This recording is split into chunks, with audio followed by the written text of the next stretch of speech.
Yeah. Please tell me that I can't, that I won't, that I fail, that I'll never make it out, yeah.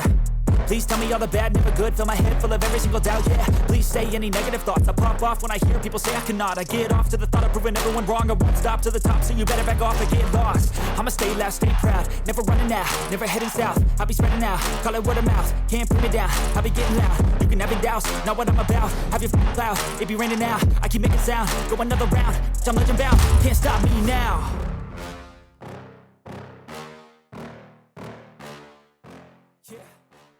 Hello everybody, good evening and welcome in to BENXT End of the Road after 37 weeks of weekly BENXT programming. It has all led to this, the Season 1 finale. Before we prepare for Season 2 in WWE 2K25, is the PlayStation Nation there? Hello, PlayStation Nation. They're present and accounted for. Welcome in everybody, good evening. Tonight, I hope you've brought all your BENXT bucks, because they're going to be no good for anything for at least a few weeks. So predict like your heart depends on it. Heart? Let's go with it. I'm wearing a dinner jacket because I'm feeling particularly fancy this evening. The Drinks Fairy has made me a cocktail. All the stops have been pulled out tonight. I'm going to take a sip on this and I'll tell you what to expect. My lips aren't close enough to the straw.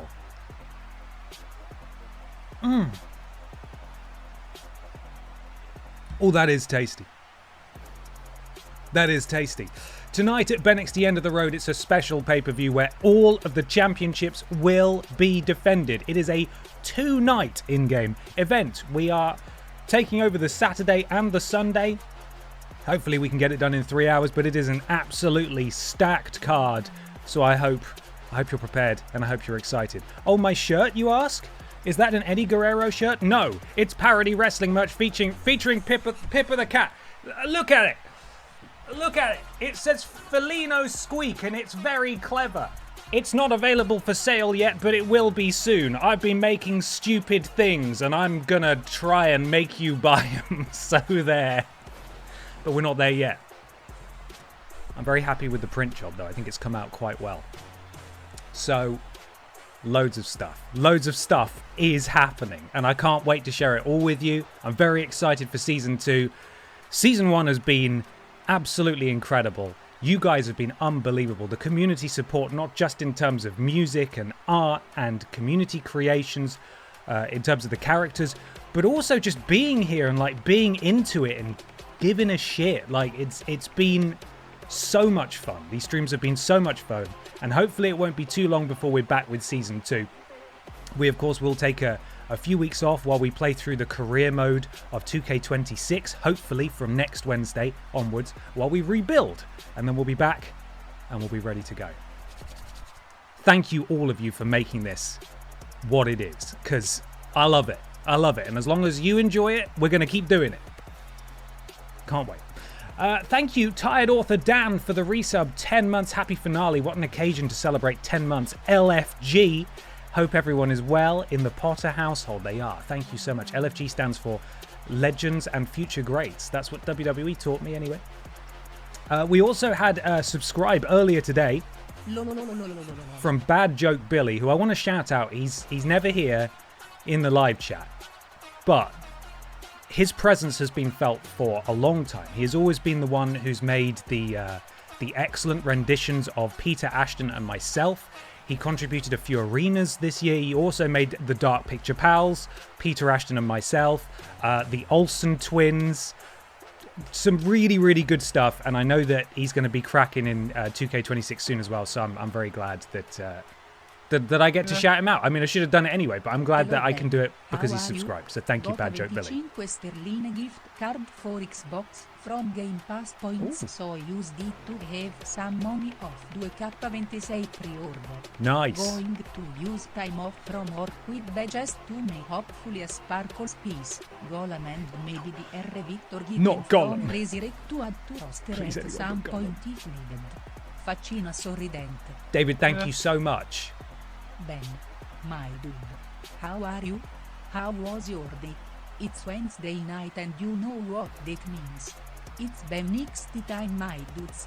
It's always a fun time with a Ben stream. Hope you're having an awesome day, my dude. Stephen, thank you very much for the bits. I'm doing well, thank you. Excited for this. Been doing some prep for it. Was working on some other stuff earlier today, capturing some footage and so on. It's been a good day. It's been a good day, and it's going to be capped off by this, so I can't wait. Thank you, Stephen, for the bits. And thank you, David, for the bits as well. Of course, the floodgates will be open to anyone to create anything and anybody for BENXT Season 2. Again, I will not necessarily be adding everything everybody makes, so please bear that in mind. But if you want to contribute, tag it with BENXT, and we'll have a search through, and things will be included. So thank you very much. I appreciate it, David. Well done on getting some money off as well. It's very savvy. Chris with the 35 stream streak. Thank you very much. My BENXT bucks have been waiting for this. Good. Glad to hear it. I've still another one up here. G-Man 1002 25 stream streak. What a way to spend an evening by watching BENXT live. Thank you, G-Man. Appreciate you. Also, last thing here. Shell bought a BENXT t-shirt and a Sports Time Classic hoodie earlier. So thank you very much, Shell. Really appreciate it. Right. I think it's time I need to show you what's coming up. Are you ready? Prepare yourselves. We're about to start the show. And now, WWE 2K25, BENXT, and Pipdown present, in collaboration with Snickers, Papa John's, Mike's Harder Lemonade, Slim Jims, KFC, Cricket Wireless, 5 Hour Energy, Dude Wipes, Geico, Monster Energy, Audible, Coca-Cola, Credit One Bank, and Skittles. BENXT, the end of the road. All the sponsors queuing up for this one. Everybody wanted to get stuck in. Understandable. The canvas in the ring, nightmare. You can't move for sponsors, but that's just... I'm led to believe that's just how it is in wrestling these days. Unavoidable. No Prime Hydration Station today, though. They didn't want to be involved. Everybody else did, though. Everybody else. Huge. Aldi and Lidl didn't return my calls. Those guys did, though. So thank you to all the amazing sponsors who are definitely going to sue me after the stream today. Now, the mods are going to be excited. I don't know what politicking they did backstage, but we are kicking off night 1 of BENXT End of the Road with a triple threat ladder match for the BENXT Tag Team Championships. That'll be Trailing Badger and Mr. Black challenging alongside the Olsen twins for the Dark Picture Pals tag titles. Welcome in, mods, by the way. These streams wouldn't be possible without the mods. I'm glad to see you're all here. Thank you so much. Then, we need to spin the wheel. Those are placeholder names, apart from Pippa the Cat, who could extend her record-breaking Lidl Kongstrong Championship reign to an unprecedented 4th week. But, again, we don't know who she's facing yet. We'll spin the wheel in a minute. After that, Bonklin and Bonquit are going to have a backstage brawl to settle their rivalry. The Chevrolet Matisse and Barb Pistotier go 1-on-1 to settle their rivalry as well. Hopefully no ladders involved in this, so the Chevrolet Matisse shouldn't have any issues with her height. Golem and the Vent Pervert go 1-on-1 for the Butterfield Championship title belt inside Hell in a Cell where they first met. There's a triple threat match, of course, between Peter Austin, never met him, Ben Potter, different guy, and Mikey Johnso, who's that, for the Vidiots Championship. And in the main event of night 1, it's a fatal 4-way Extreme Rules match for the undisputed Pip Down Men's Championship. The champion, Funky Barbara Pierce, defends against the former Pip Down champions, be they interim or actual champion, Red Thunderman Piss Jericho and Simon Miller. So that's night 1. And I think it's time to spin the wheel. So let's do it. We've got to add a stip for the Vidiots belt match. What would you recommend? What do you think? I'm open to suggestions. Customized participants. Sorry, admin. Sorry, Alexa Piss. Sorry, Ann Horse. Sorry, Anna Logistic. It is wheel time. Here we go. Find my window. Where is it? There it is.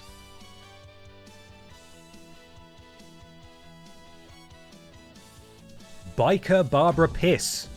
She was in it just the other week, I think. The wheel has called her. A few places remain. 4 more slots.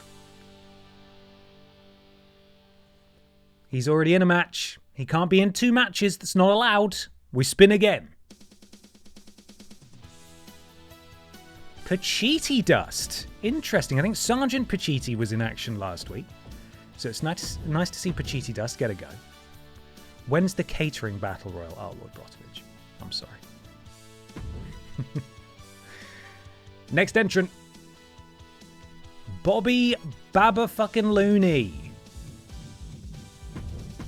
And the final slot will be taken up by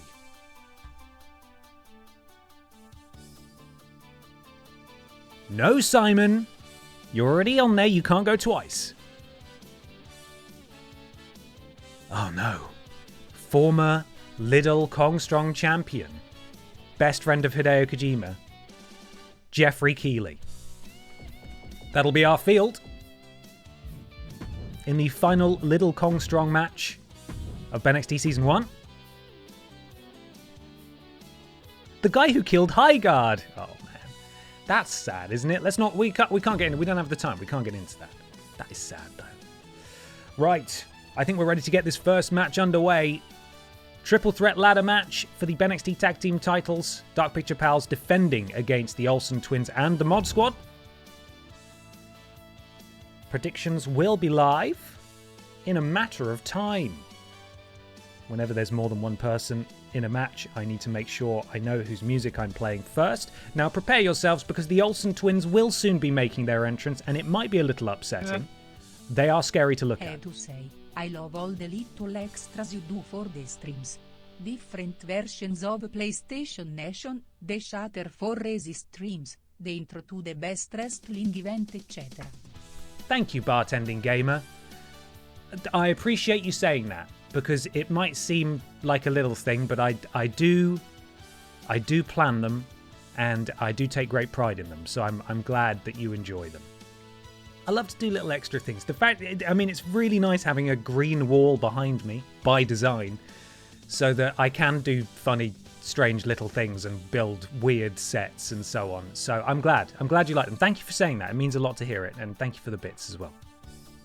Okay, Olsen Twins out first. Predictions are live. Let's get BENXT end of the road underway. Here we go. Entrances are on, right? If entrances aren't on, I'll back out and come back in, because they have a habit of turning themselves off for some reason. Oh, spooky.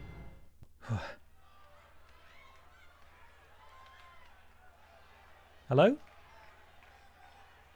Okay, that's fine. When it broken immediately. Look at all the sponsors there in the ring. Very nice. Brace yourselves, brace yourselves, brace yourselves. Oh, no. They're so short. They were already doing their animation before they could even be seen on screen. Terrifying. The Olsen Twins are here. The following is a triple threat tag team ladder match and is for the NXT Tag Team Championship. Introducing the challenger, Ashley and Mary Kayland. So I think we discovered last week that Mary-Kate is arguably the weak link of the team. Ashley Olsen there, who we're getting, unfortunately, very close to, has been dominating in recent weeks. They were unsuccessful in a match against the tag champs, but now, assuming they know how to climb a ladder, they could walk away with a championship and go into Season 2 as the tag champions, but they'll have to get through these men/dogs first.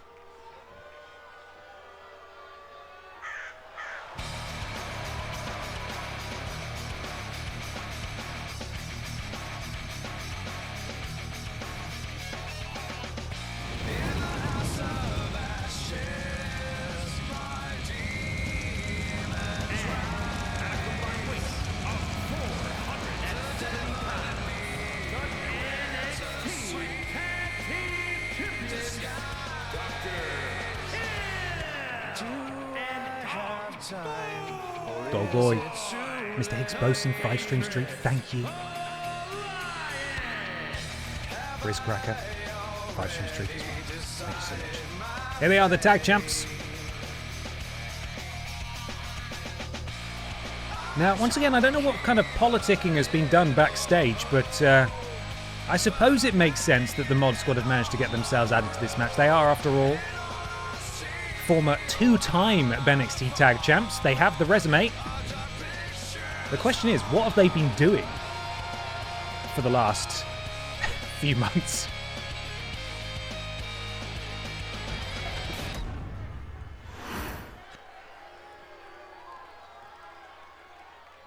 Here they come. Eventually, the game's taking a long time to think about it. With their unfairly good music. Here come the Mod Squad, Mr. Black, Charling Badger. Boo!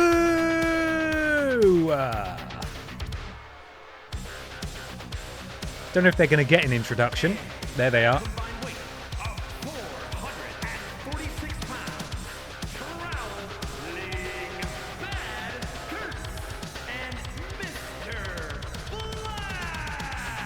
As I said, two-time champs. Sorry. I cut Mike Rome off there. Imagine if these guys could capture it for a record-breaking third time. Go into Season 2 as champs. They would love that. Lord Brotovich would hate that. But it's all to play for here. First team to climb the ladder and successfully retrieve the belts is the winner. This match could feasibly go on for 6,000 years. Hopefully it doesn't.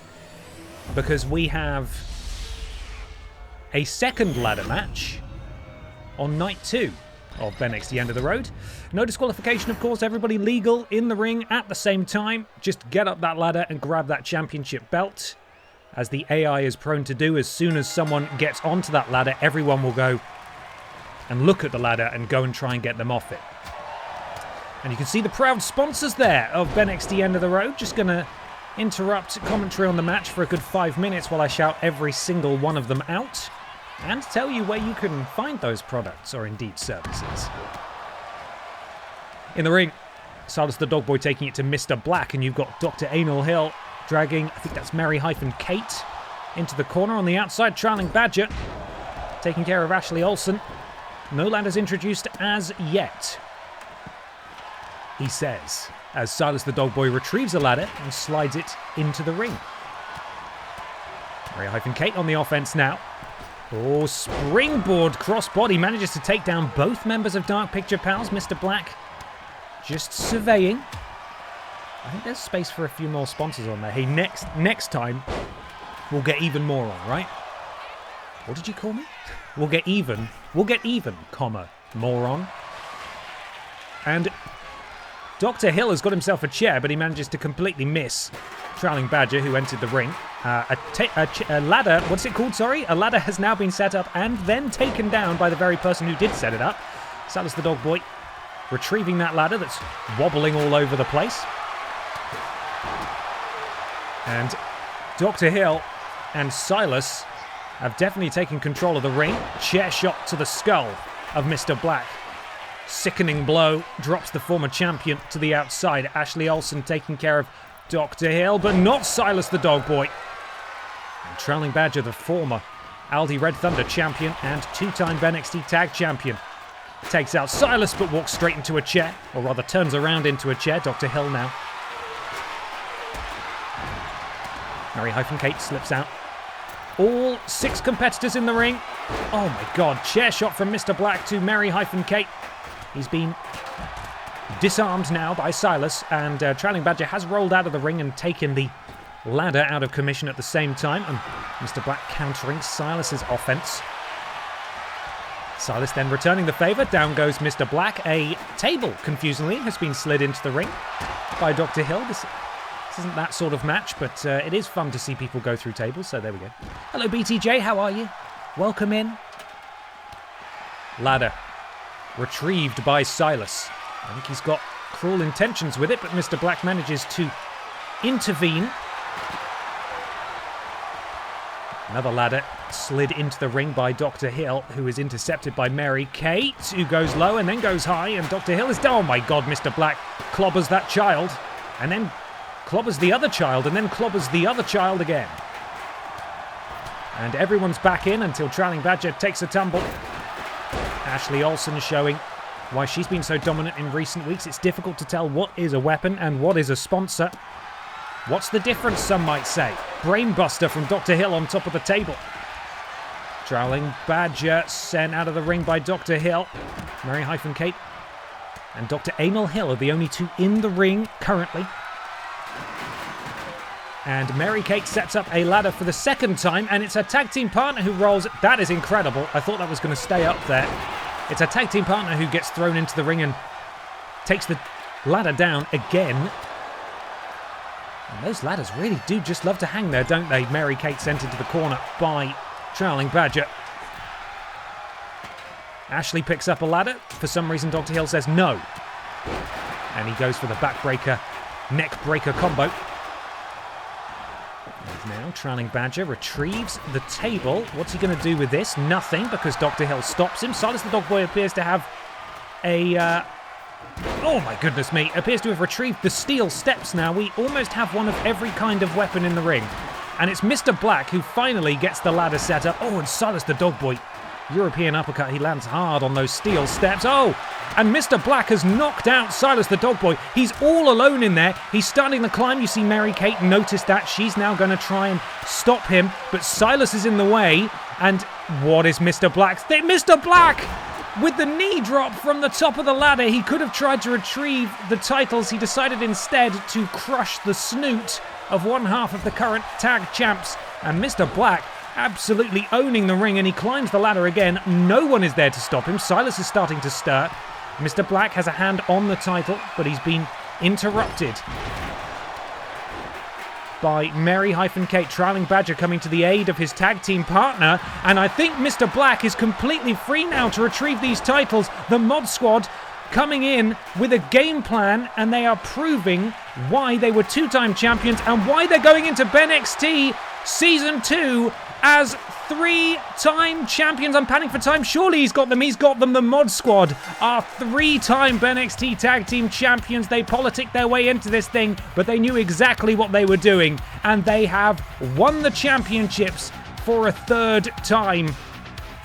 Trailing Badger arriving at the perfect moment to play interference to Silas the Dog Boy and Mary-Kate, who absolutely would have pushed the ladder over or grabbed Mr. Black as he was climbing the ladder.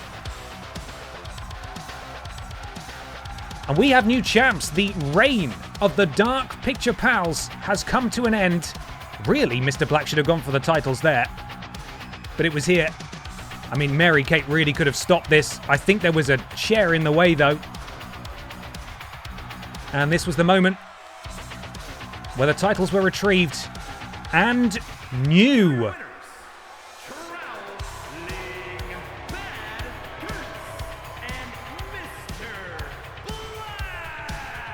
The spreadsheet must now be updated because we have new champs, and these guys will be starting Season 2 as the BENXT Tag Team Champions. Decent ladder match, didn't outstay its welcome, which is nice because we could have been here for an entire hour. Let's be honest.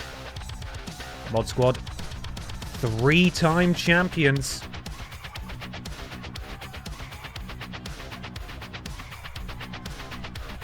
Gotta put a big champion mark next to their name on the spreadsheet so I don't forget. How could I forget, you know?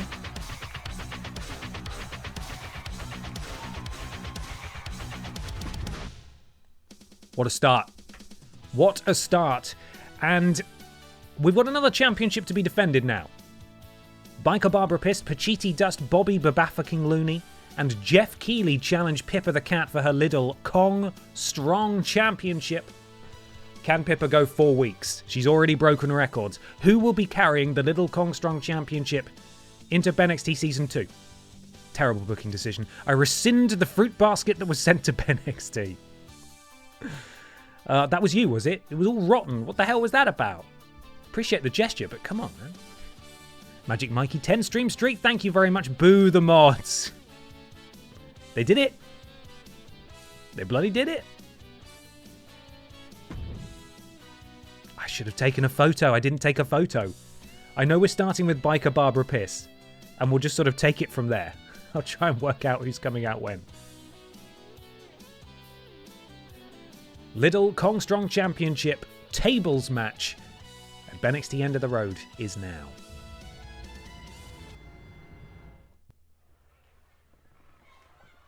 It was a lovely basket here. We can reuse the basket for sure. The following is a fatal five-way tables match and is for the Lucha Libre Stampede Total Championship. Thank you, Pup Wheelie. Music started a little early, but that's fine. It was just a production error. Introducing the challenger from the other side of darkness,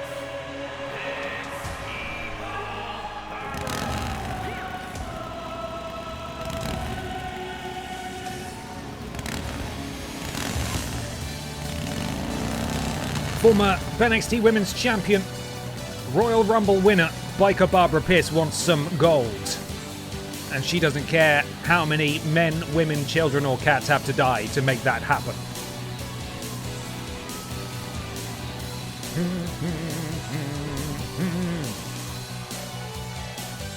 Biker Barbara in her incredibly tight leather trousers.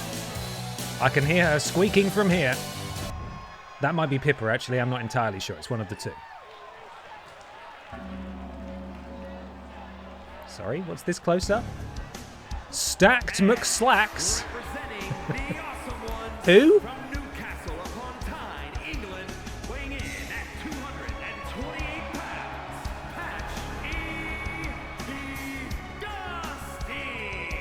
Pachiti Dusty is here, challenging for his first ever singles championship, going it alone tonight without his brother-in-arms, Sergeant Pachiti, at his side. Of course, Sergeant Pachiti had a bite of the apple last week, was unsuccessful. Could it be different for Pachiti Dust? And here we go. Here she comes.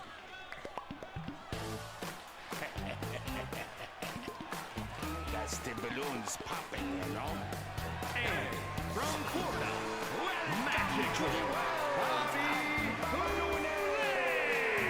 Bobby Babatha King Looney has been here since the early days of BENXT.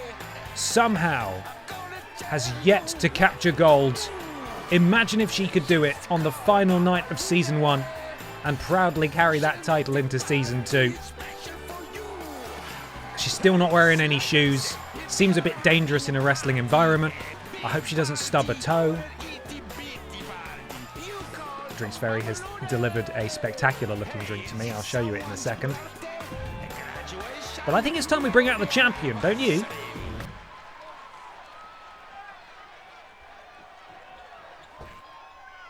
A reminder that this shirt will be available soon.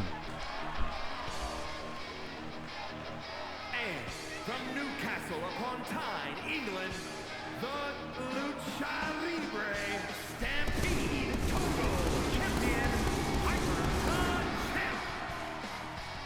Pippa is on her 3rd week as the Little Kongstrong champion. Nobody has ever done that before.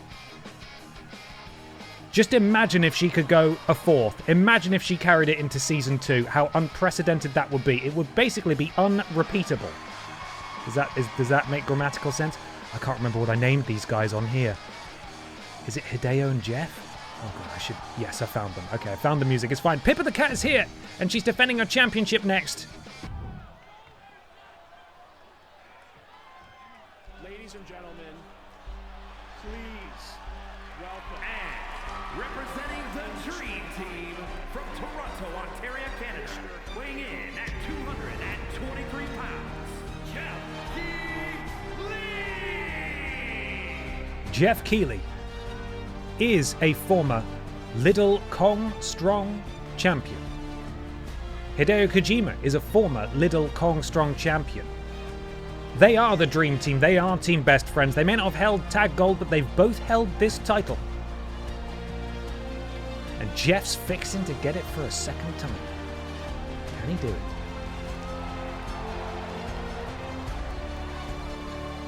He's feeling confident.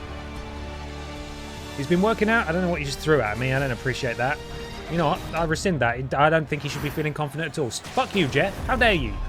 You didn't kill Highguard. That was an unfortunate byproduct of it being in the final slot of Splat of the Game Awards. Anyway, we're beginning now. The Little Kongstrong Championship on the line. First person to throw someone through a table is the victor. Side Russian leg sweep. Oh, that was a double team there from Biker Barbara Piss and Pachiti Dust. Maybe there's a mutual respect there. They do both do the Jinkle Jam finishing maneuver, of course. And Pippa the Cat, the champion. Look at that. Sort of talking that spine buster to Bobby Babatha King Looney. A few tables flank the ring.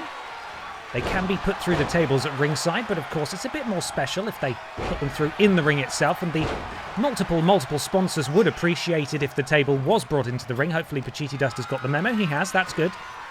Table brought in. Biker Barbara Piss throws the champion into the corner. Pachiti Dust picks up the table he just brought in. Oh, Pippa immediately flying out of the corner.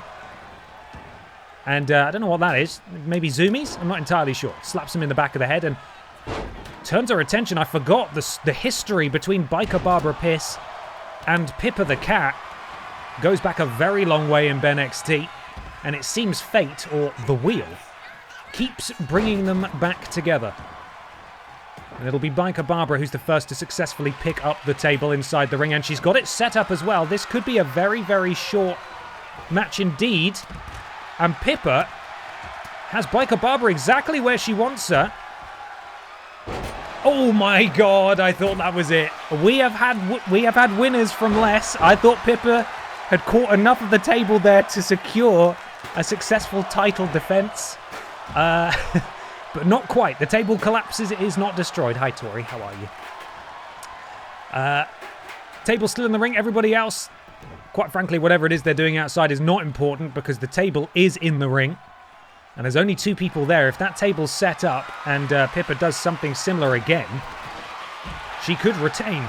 Excuse me. She could retain.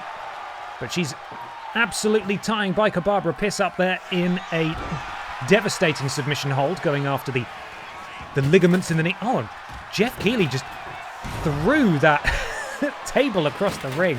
Not very aerodynamic. Impressive power from Jeff to be able to get it that far, quite frankly. Pacitti Dust back in, picks up the table, takes out Biker Barbara with it. And he's setting it up. And Pippa picks up a table of her own. And she sets that up. We have 2 tables set up now. Pacitti Dust. Oh no! Oh, okay. That's lucky for Pacitti Dust. He sails straight past it. Bobby Babalooni accidentally takes out the table at the bottom. At the top, sorry. Pippa, Fisherman Buster. Getting dangerously close to these tables now. And Pippa, she's trying to get Bobby Babalooni over into position. Nobody seems to be paying any attention. Pippa could be closing in on an unprecedented 4th week. Pippa the Cat is going to BENXT Season 2 into the 4th week of her reign.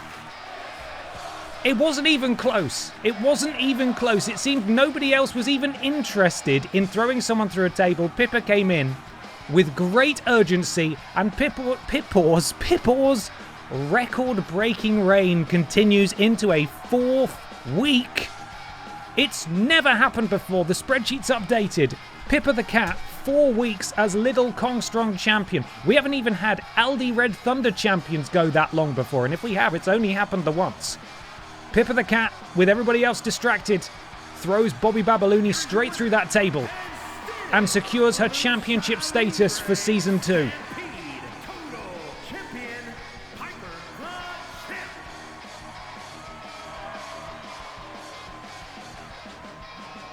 Incredible work. I had my doubts. I shouldn't have done. But I had my doubts purely because, you know, the odds are never in anyone's favour in a tables match. What are the bloody chances? Low. They're low is the answer. Also, look at this. Look at this incredible drink. The Drinks Fairy's going all out tonight. Welcome in if you've just joined us. This is the season finale of BENXT Season 1. I've got my best dinner jacket on. I'm being brought cocktails. It's mad. It's going crazy up in here. Pippa the Cat, still your Little Kongstrong champion. That's the best loss of money I've ever had. Go, Pippa. Come on. Right, we're rattling through this card. I was a bit concerned that we this stream could go on for 7 hours, but I think we'll be all right because up next, the feud needs to end. Bonklin versus Bonquit in a backstage brawl. This will be a knockout victory. I can't remember where I've got them fighting. It's somewhere dangerous, so we shall see. There will be no entrances in this match because it's a brawl. Which Pokemon protagonist is the best? And when will the Poison-type trainer Honklin make his debut? That's the question. Viridian Forest? Dangerous place. Don't go there. Hello, Dirty Bread. How are you? Welcome in. Right, let's get this going.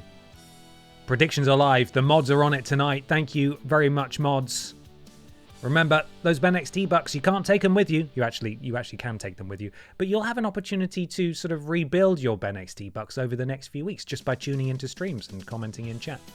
So go crazy, you know?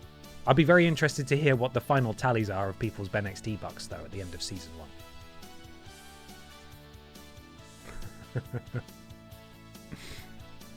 1.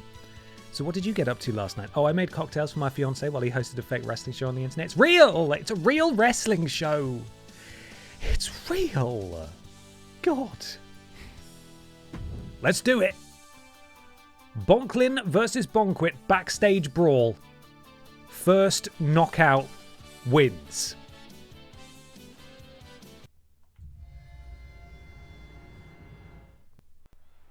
Right, where are they fighting? Oh, they're in the car park. BENXT landing the first blow. Any move that's done... Oh, God, even... I think BENXT probably got the worst of that, just landing on the concrete. Terrible. Now, it has been a bit back and forth, this feud. I would say that BENXT has gotten the upper hand most of the time. And the way that a backstage... Oh, no, that's going to hurt. No, he safely landed on her knee. The way a backstage brawl works is that you want to keep an eye on this bar here, the one that's green currently, and on the other side for BENXT is red. When it gets all the way to the bottom, it says danger. And then if BENXT, for example, hits a signature or a finishing maneuver, when it says danger for the other person, they'll be knocked out. To be honest, once again, I feel like this could be over very quickly. BENXT's opened the ambulance. It's sort of due care is being shown here. Maybe Nurse Lavelle is inside. I don't know. Is she going to throw him in? No, she appears to have forgotten. Oh, God, right onto the curb. She appears to have forgotten that she opened the ambulance. Maybe now? No, BENXT's had enough. BENXT powering out. BENXT smelling the flowers. BENXT moves out the way in a drop kick, and she lands knees first on top of that curb. That's really nasty. BENXT. Walking BENXT over to the entrance of the ambulance now. She's got him in. What's she going to do? I'm not really sure what's going to happen here. Oh my God, he's gone all the way in. And BENXT is going to close the... Oh, okay. Oh, is this an ambulance match? No, it's not. It's a brawl. I wonder if she can close both doors. Does she win? Does the ambulance drive off? I'm very confused about what she's attempting to do here. BENXT's able to escape the ambulance, though, so that's good. And now it's BENXT's turn to have a bit of a fight. BENXT, though, powers out. BENXT does have a signature. That blue bar pulsing means that she could hit her signature, at any moment. I can't remember what it is, but we'll see what she can do out here on the concrete. BENXT tumbling on the outside. I say the outside, they're just outside, aren't they? BENXT continuing the work. Strikes and then, twisting him round. BENXT has a finisher. This matchup in the car park might not be long for this world. It could be our first 1-star rated match of the night. We shall see. She's doing a bloody shift there. Walking him all the way across the car park. Narugan, thank you so much for the resub. 9 months. Couldn't really watch the past few weeks, but as I see, the weirdness has not stopped. Not one little bit. No, of course not. This is what we do here. Thank you so much for the resub. BENXT has a finisher himself now. And they do just love this little bit of car park, don't they? BENXT twists her around. Oh, BENXT moves out of the way, and I think he just went knee first into the concrete. That's not good. BENXT with BENXT up on her shoulders. Oh, God. BENXT is officially in danger. That was BENXT's finisher. Apparently it wasn't enough to end things, though. And she's got herself a bin. No, she's thrown it away. She's decided she doesn't want the bin anymore. BENXT lifted back to his feet by BENXT. BENXT now marching BENXT somewhere. I'm not sure. She twists him round. More strikes from BENXT. She has him up on her shoulders. Oh, and a big kick. And down he goes again. And she's still not done. I mean, arguably, I think he's had enough. But the game says this is not enough to end the match. BENXT is in trouble. BENXT with a stick in hand. Oh my God. He's managed to evade one of them. She's missed a couple of times. And BENXT drops BENXT. That was BENXT's finisher. That spiraling kick. And now BENXT in control.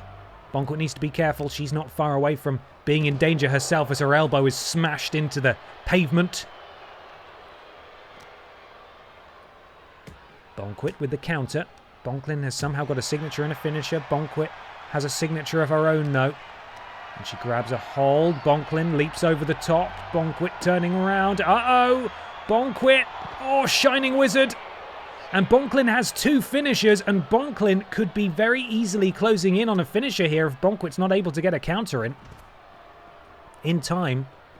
I'd like to formally apologise. BENXT is a very real wrestling promotion. Thank you. Your apology is accepted.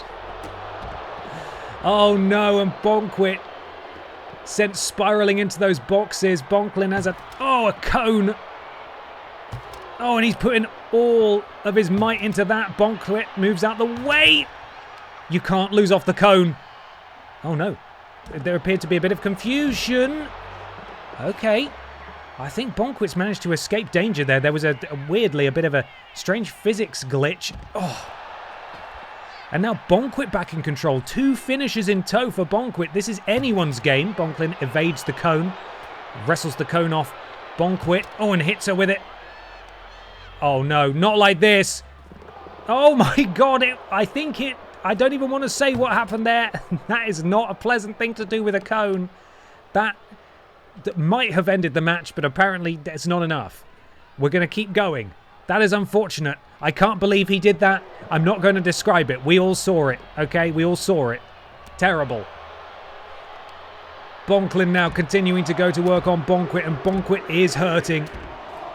They really are. Momentum is flipping back and forth out here. As Bonkwit could hit his finisher and really just sort of put this thing to bed, but he's just sort of toying with Bonkwit at this point. Big strikes counter from Bonkwit. Bonklin. Where's she taking him? Like, this is just such a bad tactical decision because there's only so far they can go before he fights out of it. But Bonklin now. All the kicks, all of them. And she drops him back down to the floor. And Bonkwit sends Bonklin again across the car park. Elbow drop. Why would you do that outside? That's awful. Bonkwit beckoning for Bonklin to get back to his feet. Thinks she's going for a finisher again. There's that knee or that kick straight to the face, and Bonklin is in danger. Bonkwit very close to putting this thing away. Oh, but she walks right into the trap set by Bonklin. And it's Bonklin's turn now. Weirdly, this is the match that's gone on the longest. I thought for a second we might get a 1-star match here. But she has managed to drag this out to a 4-star match impressively. Oh, Bonklin slips out. Oh, and what's he's got? Bonkwit. Backbreaker from Bonklin. It's difficult to say both their names in sequence because they are so very similar. And Bonklin climbs to the top with a traffic cone. What's he doing? No, he gets back down. Is he going to go back up? He's not really sure what he wants to do. He's having a think. Bonkwit getting back to her feet. And he throws her across the car park. Seemingly, neither of these two really want to deal the killing blow. Which is interesting. Uh-oh, Bonklin, Shining Wizard, and now it's Bonkwit who's in danger. Bonklin has 3 finishes. 3. He just... Stop. Put that fucking cone down. Don't let this guy near a cone. Stop. You can't win by using a cone. That's so silly. Oh no, the humiliation. The absolute humiliation. Bonkwit wins the rivalry and the car park brawl using a traffic cone. At no point did he use his finisher. Oh no.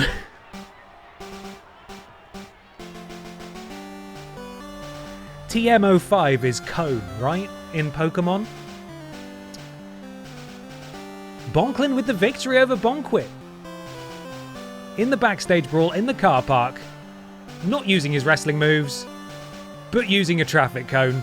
Devastating.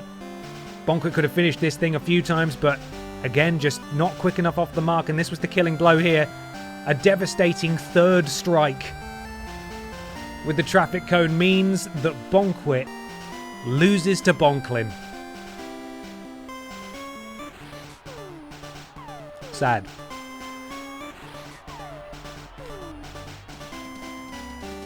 Good effort all round, though. That's our highest rated match of the night so far. They put on a good show, I'd say.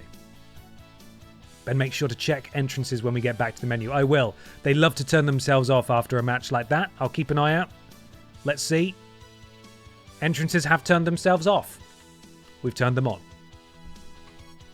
3 conings is just too many. It's cruel. I mean, that is a backstage brawl. You can't control what people are and aren't going to do. But we will have a word, you know, about Bonklin's conduct. He needs to be better, for next time. Up next, the BENXT Women's Championship. Sorry, the Pip Down Women's Championship is on the line. Barb Pistotier won in shocking fashion a few weeks ago in a ladder match where the Chevrolet Matisse did sort of get stuck on a chair that was next to the ladder, but also she was sort of a bit too small to reach Barb, which allowed her to capture that championship. They've been feuding for a few weeks now. And this is the Chevrolet Matisse's proper opportunity at payback in a one-on-one match with no funny business. So let's see how they get on. Chevrolet Matisse versus Barb Pistotier for the Pip Down Women's Championship is next.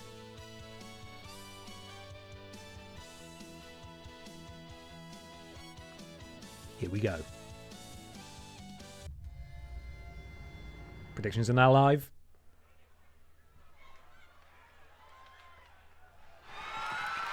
The following contest is scheduled for one fall and is for the SmackDown Women's Championship.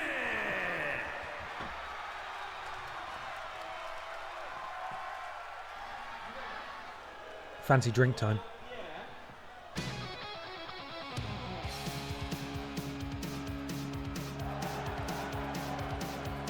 Oh, it's strong.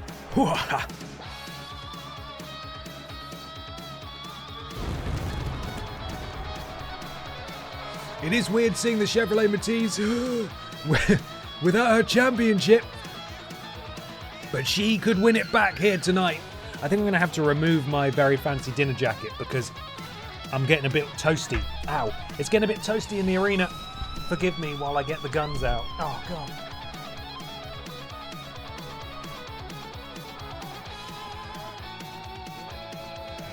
Can we get the recipe for that drink? Of course. I know the Drinks Fairy is watching, and I'm sure she could send me a message and I will let you know. I will let you know. Chevrolet Matisse is here, looking for some payback against the woman who took her title.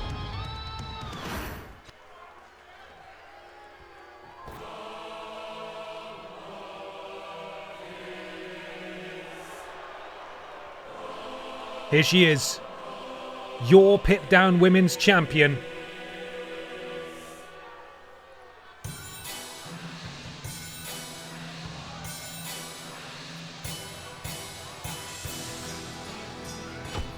Bonk.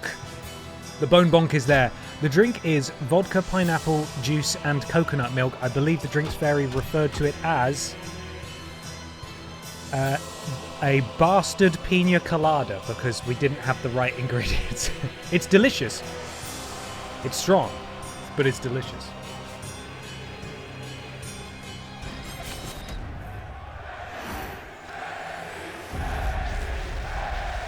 Here we go, Pip Down Women's Championship on the line at BENXT End of the Road. Who will be going into Season 2 as champion? Introducing the challenger from Birmingham, England, Black Car. Stephen, 7-stream streak. Thank you so much. Ben Potter is best. There you are with your lies again, Stephen. Newcastle Thank you. Appreciate it. upon England, the SmackDown Women's Champion, Barb Pistotier conquered Dark Souls just like her mother before her.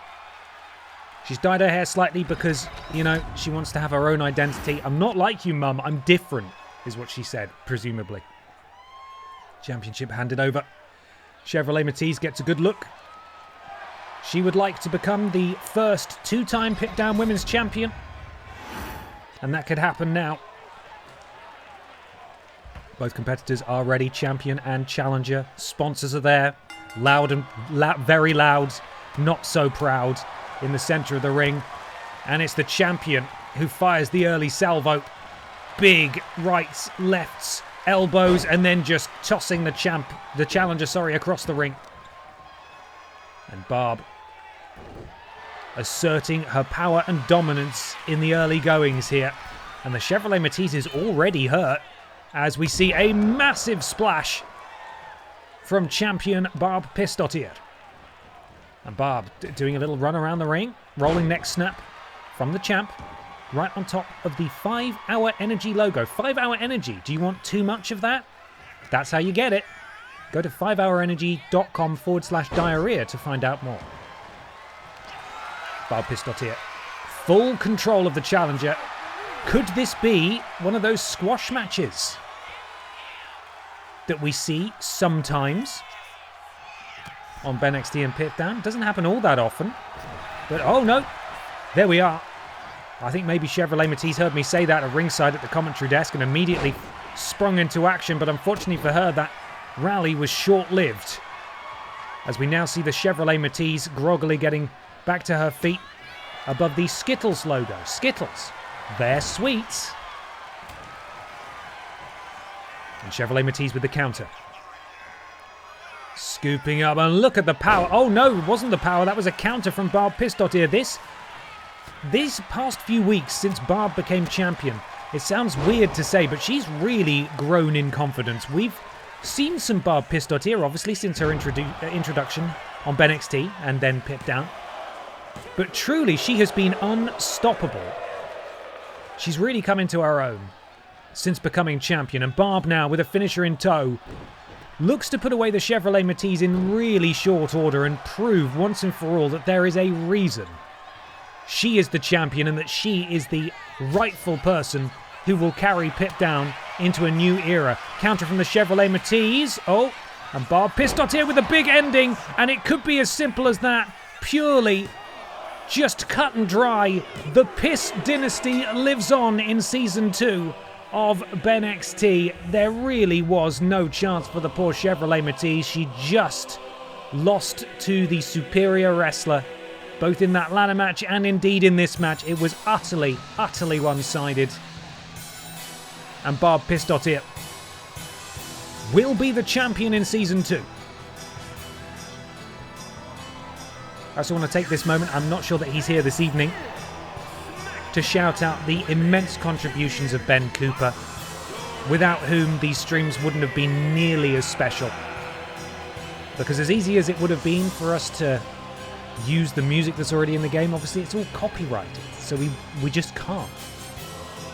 And he's made so much stuff for us, and that is, you know, that it cannot be overstated how much he's contributed, so a massive thanks to Ben. And hopefully if he tunes in later, if he's watching the VOD, he'll hear this. I mean, I tell him that regularly anyway, but even so, Ben's done an amazing job, including this music, which he made for my Soulsborne streams years ago, back at TripleJump. And I'm still able to use them now. Piss, piss, piss. Regardless, we carry on with the show now. Barb Pistotier, still your Pip Down Women's Champion. It is time. Ooh, it is time. It's time for a very unfortunate creature to face a very capable pervert. Gollum challenges the Vent pervert for his Butterfield Title Championship title belt inside Hell in a Cell. Oh, God. Okay. Now, quite frankly, it was a miracle that the last Hell in a Cell match we had, they managed to make it on top of the cell. I don't know if that's going to happen this time. I'm also going to be manually in control of the camera again, because the Hell in a Cell camera is terrible by default. There's an entire fucking wall of red chain link fence between the camera and the action. So, we're not going to get any camera cuts, but I will move the camera into the cage, and that'll hopefully help. Predictions are now live. Oh God, oh no. Who's going to win, Gollum or the Ventman? Speak now with your bucks. Well. Guys, you know I'm going to Japan. I don't know if I mentioned that. Going to Japan in April. Even in April, it's already very muggy and quite warm and honestly quite sunny in Japan. Excuse me, Japan. Certainly sort of the Tokyo area where I'll be. Would it be really narcissistic of me to wear this hat when I go to Japan? Mainly because I don't think anyone's going to know what it means. But also because it's a white hat, which is going to keep me nice and cool. Would it be I need your guidance. Would I be a total loser to wear my own hat on holiday? Lampstand, thank you so much for the resub. 7 months. Embarrassed resubscribe from the numpty who let his payment method expire. Piss forever. Hey, that's okay. Thank you so much for resubbing regardless. I really appreciate it. Be sun smart. Slip, slop, slap, no hat, no play. What is that? What in the Australia is that, Tori? Sorry, I gotta read that again. Slip, slop, slap, no hat, no play. Is slip, slop, slap in regards to like sun cream? Slap it on. Slip and slop, slop and slide all the sun cream on. And then put your hat on as well. I wore my own merch hat on vacation too. Only problem is it was black. Oh no, that's going to heat up big time. Yes, hat. No, not embarrassing. Thank you. Thank you. I was already probably going to do it anyway and not tell you. But now I've asked, and if you see any photos or videos of me in Japan and I'm wearing this, you're like, what a fucking loser, he's wearing his own hat. Even though it's probably the best hat that he has to wear in a nation that's a lot warmer than the one that he's from because it's white and it won't absorb the heat as much. Anyway. Need to make a special edition hat that says, and then you've put some Japanese characters there that I'm gonna have to Google Translate now, aren't I? Let's have a look. Ben, and then X-T. Fantastic. Hey, listen, poorly translated Japanese merch is cool.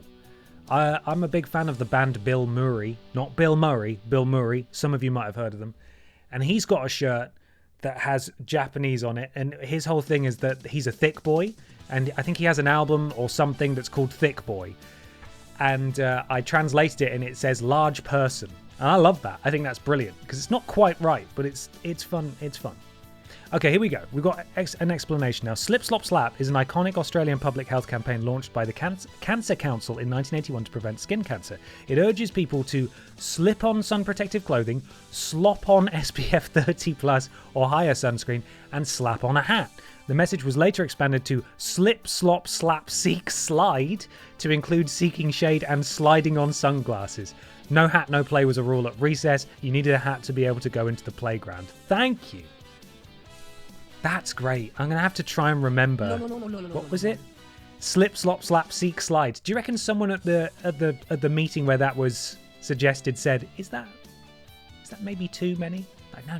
I think we could add more. I think we should get more in there.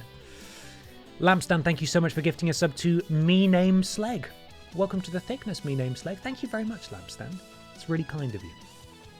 Right, now that I've got my sun protection sorted for Japan. This drink is so strong.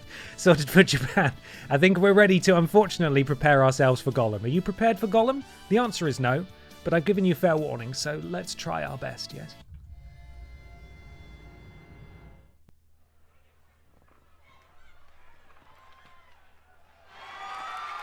The following contest is a Hell in a Cell match and is for the cruiserweights and heavyweights and light heavyweights and championship. Yep. Nobody is ready for Gollum. Does he have...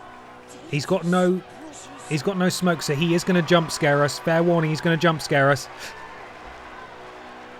Oh, that was way scarier than Resi 9. He's here.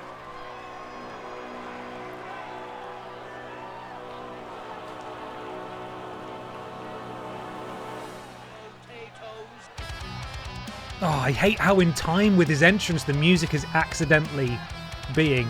Also, speaking of slipping and slopping, look at this guy slip, slop, slap his way down to the ring. It's terrible. Oh. You can almost hear the wet squelches as it goes.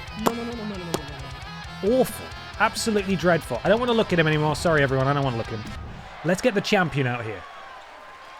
Let's get the pervert out here right now. Where's the pervert? Bring him out. 3 cats in a dressing gown. Thank you for the resub. 9 months. Oh, God, help me. What made me think I could fit 3 cats and a new baby walrus in this dressing gown? They're scrapping in there. Can I please borrow the wrestling ring for them to expel some energy? Someone help. No. I knew there were 3 cats in there. I knew it. Thank you so much. Here he is. the pervert of the vents himself, the Butterfield champion. He won this title inside Hell in a Cell a number of weeks ago, a match that Gollum was in. But since winning it, Gollum has been a real thorn in the side of the vent pervert, and I think they seek to end that where it all started, inside Hell in a Cell. Stephen, thank you for gifting a sub to Jax Del Kari. Welcome to the thickness, Jax. Thank you, Stephen. And also Rosita63, 7 months. Thank you very much. Back after being away for February. Hope you had a lovely time. I hope it was good. Still catching up on VODs, but hopefully I won't be too confused by BENXT. Well, you've joined at the right time because this is the season finale. So I'll explain everything that's going into each match, but ultimately all the championships are on the line. And we're deciding who's going to be champion going into Season 2. Introducing the challenger. From another time, weighing in at 102 pounds. He won't say his name. He won't say his name. New York, weighing in at I wonder if that's something we can carry on into Season 2. the cruiserweight and Samuel! light heavyweight. Thank you so much for the raid, Cultaholic. How was WCPW? I tuned in briefly just before I started. It was Damo versus Joe Coffey. That looked like a good match. Thank you so much, Sam. Hope you had a lovely time. Thank you for the raid. Welcome in, Raiders. You're just in time to watch the vent pervert Batman defend his Butterfield championship against Gollum inside Hell in a Cell. Do I need to explain more than that? Because I can't, so hopefully that's enough. Ben Potter is best. Love his streams. Stephen, thank you for the bits. No thank you to the lie, though. Appreciate it. Thank you so much. All right. Batman with the early dropkick. This is the point where, as threatened, I am going to... Why are we just following Batman in this? Hang on. I haven't selected Gollum as a character, have I? No, I haven't. Yeah, I'm on the computer. It's just weird that it's following Batman directly. Let me... Let's get the camera in here. Let's get a decent angle of all the wonderful sponsors of today's event. Hang on. The camera controls are not intuitive. Let's zoom out a little bit. Here we go. This should give us a decent view of what's going on. Fingers crossed. It ended with Pete Dunne versus Joe Hendry. Whatever happened to those guys? I haven't seen Pete Dunne in ages. He disappeared as soon as that luchador guy showed up. It's really weird. I don't know what's going on there. Very strange. The champion is in control of Gollum. Right above the KFC logo. KFC. Get it while it's kind of hot. Go to kfc.com/diarrhea to find out more. A lot of diarrhea sponsors today. That's really weird. Gollum back to his feet. Springboard. Oh, a soul snatcher. As if Batman had a soul to snatch. Gollum's done it. That flippy little freak. He's managed to do it. Batman slamming Gollum down hard on his back and a stamp on the ankle of that wretched little freak. Batman beckoning for Gollum to get back up, and a counter from Gollum. Repeated elbows to the midsection of the vent pervert, and almost a shotgun dropkick will drop the champion. And now wrenching back on the neck in a seated position of Batman, but I think Batman's able to get out of that one. He's studied. He knows how this thing works. And Batman now walks Gollum over to the ropes. Is he looking to throw him over the top? No. Gollum with the counter, and a big clothesline drops the champion. Vent pervert is prone. Gollum with incredible... I don't even know how to describe that. How did he even get that far? He knelt on the top rope and then managed to teleport across the ring. Unbelievable. Ben, what the fuck are dude wipes? Well, you'll notice that a lot of the food-based sponsors of today's pay-per-view have resulted in toilet disasters, for want of a better word. Dude wipes are for that occasion. So it's all, you know, it's all planned, you know? Yeah? The Cricket Wireless and Audible and the Credit One Bank. Credit One Bank is used to buy the products. Cricket Wireless, Geico, Audible, those are all things you use while you're on the toilet after consuming the products, and the dude wipes are involved in the process as well. It's all connected. That's how we do it at BENXT. It's all thought through, you know. And Gollum, for some reason, is in a pinning position, and I don't really know why. Batman with a kick out. Gollum stamp to the back of the cowl of Batman, and Gollum up to the middle rope. Batman, unfortunately, is going to stumble back to his feet. And, oh, the leaping DDT from Gollum. And things aren't looking very good for the Vent Pervert at this point, as he, unfortunately, is headbutted in the genitals there by Gollum, but he's able to counter. See, I did mention that it was unlikely these guys would be able to find their way back up on top of the cage. They haven't even left the ring yet, so this whole thing could just be self-contained, which would make it very... Oh, no, okay, I've spoken too soon. We're panning down. Let's see what's going on. Gollum on the outside. Lifts Batman back to his feet. He wants to throw him through that steel cage. Of course, drop kick will send Batman stumbling backwards. And now Gollum, European uppercut, sends Batman stumbling. And a stiff right hand from Gollum. Oh, Batman thrown into the cage door. Gollum, oh, will then throw him back into the ring. That's a shame. I was sort of hoping for a bit more there, but that's okay. Batman, the taller of the two participants in this match. Oh, just eats a foot. And that foot's got to be a bad one. Gollum for... Oh, God. Gollum's got two finishers. I'm very worried about this. Gollum's going to go for one of them. I think I might have to cue up Gollum's music, and that's a sentence I never... Oh, Batman! Oh, no, I thought Batman countered it. He didn't counter it at all. Batman just ate one of Gollum's finishers. Do we have it? No!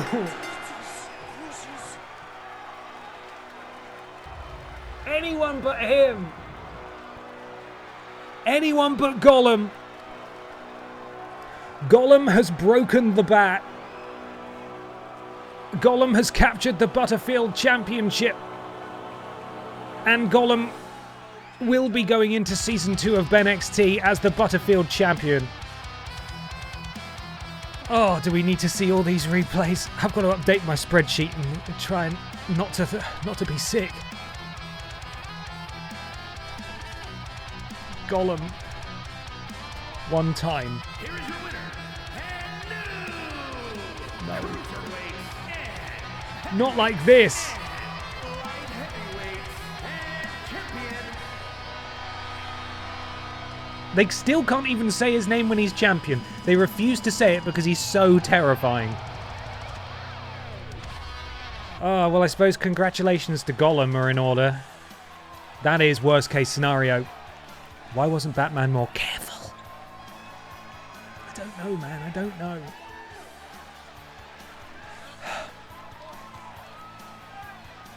Oh, do not say his name so he won't appear.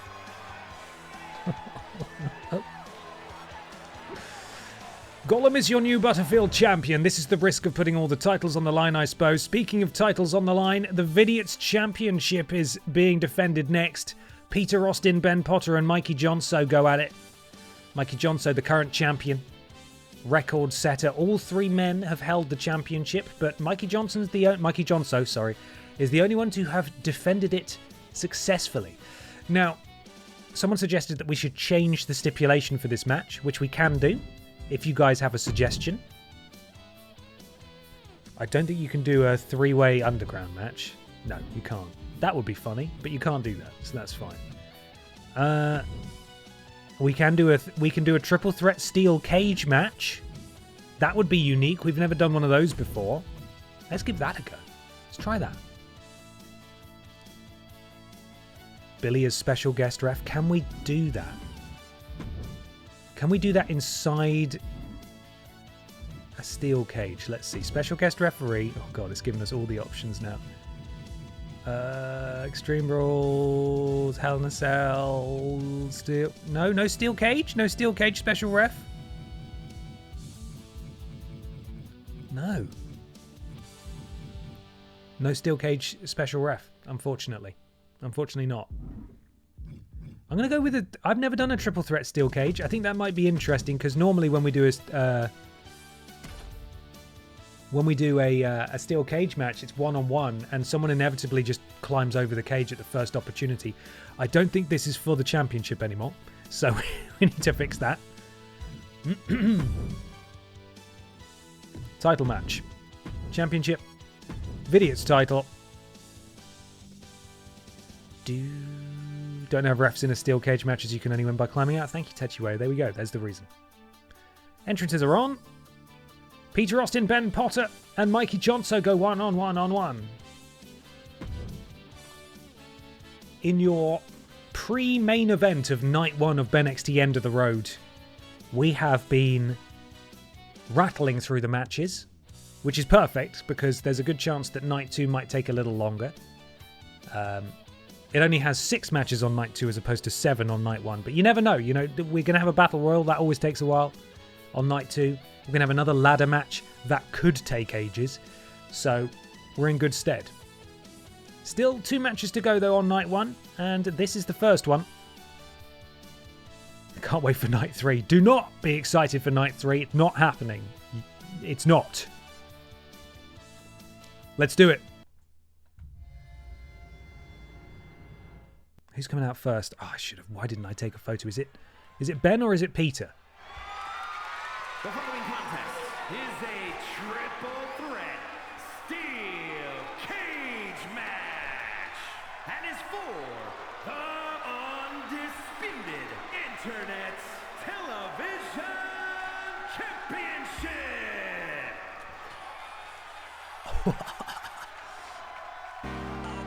Here he comes. He's just visited a castle. Or Hadrian's Wall or something. He loves it. In fact, I'm amazed he didn't stop to have a good old look at that little mausoleum thing up there. You know he's going to want to get right up in there and have a good sniff. What is that? When was that made? He wants to know. He's curious like that. And I love that about Peter Austin, who I've never met. Peter Austin, former Vidiots champion, is here. The first of the 3 to arrive and challenge for this belt. And now, thank you, Lord Rotovich, I believe it is Ben Potter, no relation at all.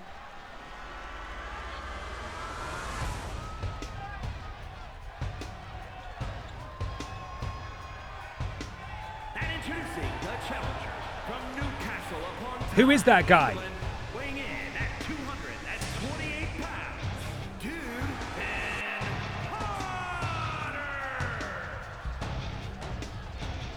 Ben Potter seeking his second Vidiots championship. He looks cool. I don't know him though. Who is he?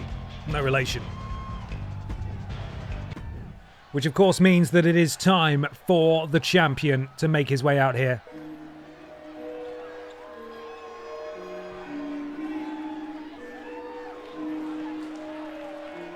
We got that doggy shit, nah, I ain't talking sexual. Walking round on all fours, they make me hit the floor. The floofers, the boofers, you know I'm talking about woofers. Tyne, England, weighing in at 211 pounds. I see them almost every day. You know I stop and say, hey, if that owner gets in my way, it's gonna be a price to pay. Smack a bitch, smack a bitch, smack a bitch. What? And I ain't Mikey talking Johnson, the about Vidiots champion. dog. The most winningest of the Vidiots thus far in this, in the lineage of the Vidiots championship. As I said, all 3 men have held the title, but Mikey Johnson is the only one to successfully retain it. Can he continue his record-breaking reign? Or will he lose it and will we set a new record by crowning a 2-time Vidiots champion here tonight? Either Ben or Peter. No relation. Let's go. I love that Mikey has a custom entrance Titantron, but Ben and Peter don't. They do. They do. One says Ben Potter, one says Peter Austin. It's just that Mikey's has a bird on it. That's the difference. The Vidiots Championship defended inside a steel cage now. You can see it lowering kind of rapidly, actually, worryingly fast in the background. Now, the only way to win this match, pinfall or submission, or by escaping the cage, which might be tricky for these guys to pull off. And at least said Cricket there, just like Cricket Wireless, one of today's fantastic sponsors. Cricket Wireless, why not use it on your phone while you have diarrhea from one of our many other fantastic products sponsoring tonight's show? Go to cricketwireless.com/diarrhea to find out more. Oh, and Ben absolutely lands arse first right on top of that Coca-Cola logo. And Peter Bulldog. I think Ben managed to escape that, actually. And Mikey Johnson, neckbreaker to Ben Potter. Peter Austin lying in wait. Mikey with the right hands, the left hands, the right hands. Give it a pet, and then a DDT to Peter. Champion with the backbreaker to Ben. No relation. And Mikey continuing the offense as Peter stumbles to his feet. Knee across the back of the head of Ben. Springboard from Peter, who goes arse first onto the KFC logo. And Mikey going to work on the arm of Peter Austin, which of course he needs to study castles. This is going to be devastating for Peter's video career. And the champion doing exceptionally well here at the very start of this match.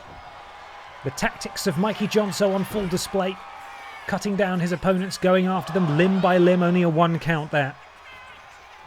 And Peter, drop kick to the champ. Oh, and Mikey goes face first into the turnbuckle in the corner.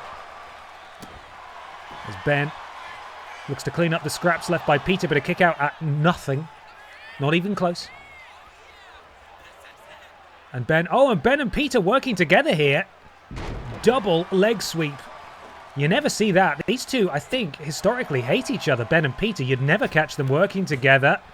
Case in point. Massive bulldog from Peter Austin, springboarding off the rope, but Ben got straight back to his feet, and what the hell was that? Was a bit weird. And then drops an elbow on the champ. Let's just ignore that brief, complete disregard for physics as Ben lands arse first, rather appropriately, onto the Dude Wipes logo. Mikey Johnson with the DDT. This has been Mikey Johnson's match so far, but of course it being a triple threat, he does not have to be involved in the decision. This cocktail's kicking my ass. Peter Austin could pin Ben Potter, for example, no relation, and Mikey Johnson could lose his championship, even though he had nothing to do with it. Ben and Peter now. Peter with the counter. Boot to the midsection. Peter bounces off the ropes. Oh, and look at that. Impressive stuff from Peter Austin, and Mikey just with a glancing blow. Oh, Mikey sent face first into that chain link steel cage. That is unforgiving. That is brutal.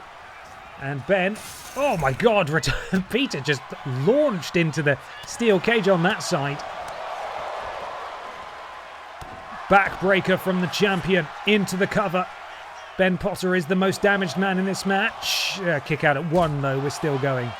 Displaced 80, welcome in, how are you? How was work? Peter spins the champion around. Mikey into the ropes. Oh, and Peter does a backflip at Mikey's expense. And now Peter Austin having an opportunity to show what he's made of. Very impressive stuff, but Mikey Johnson lying in wait, ready to go. Peter Austin off the ropes. Mikey takes him down, steps through. Sharpshooter potentially here. No. He's going to wrench back, and I think we've seen him do this before. Basically a curb stomp there.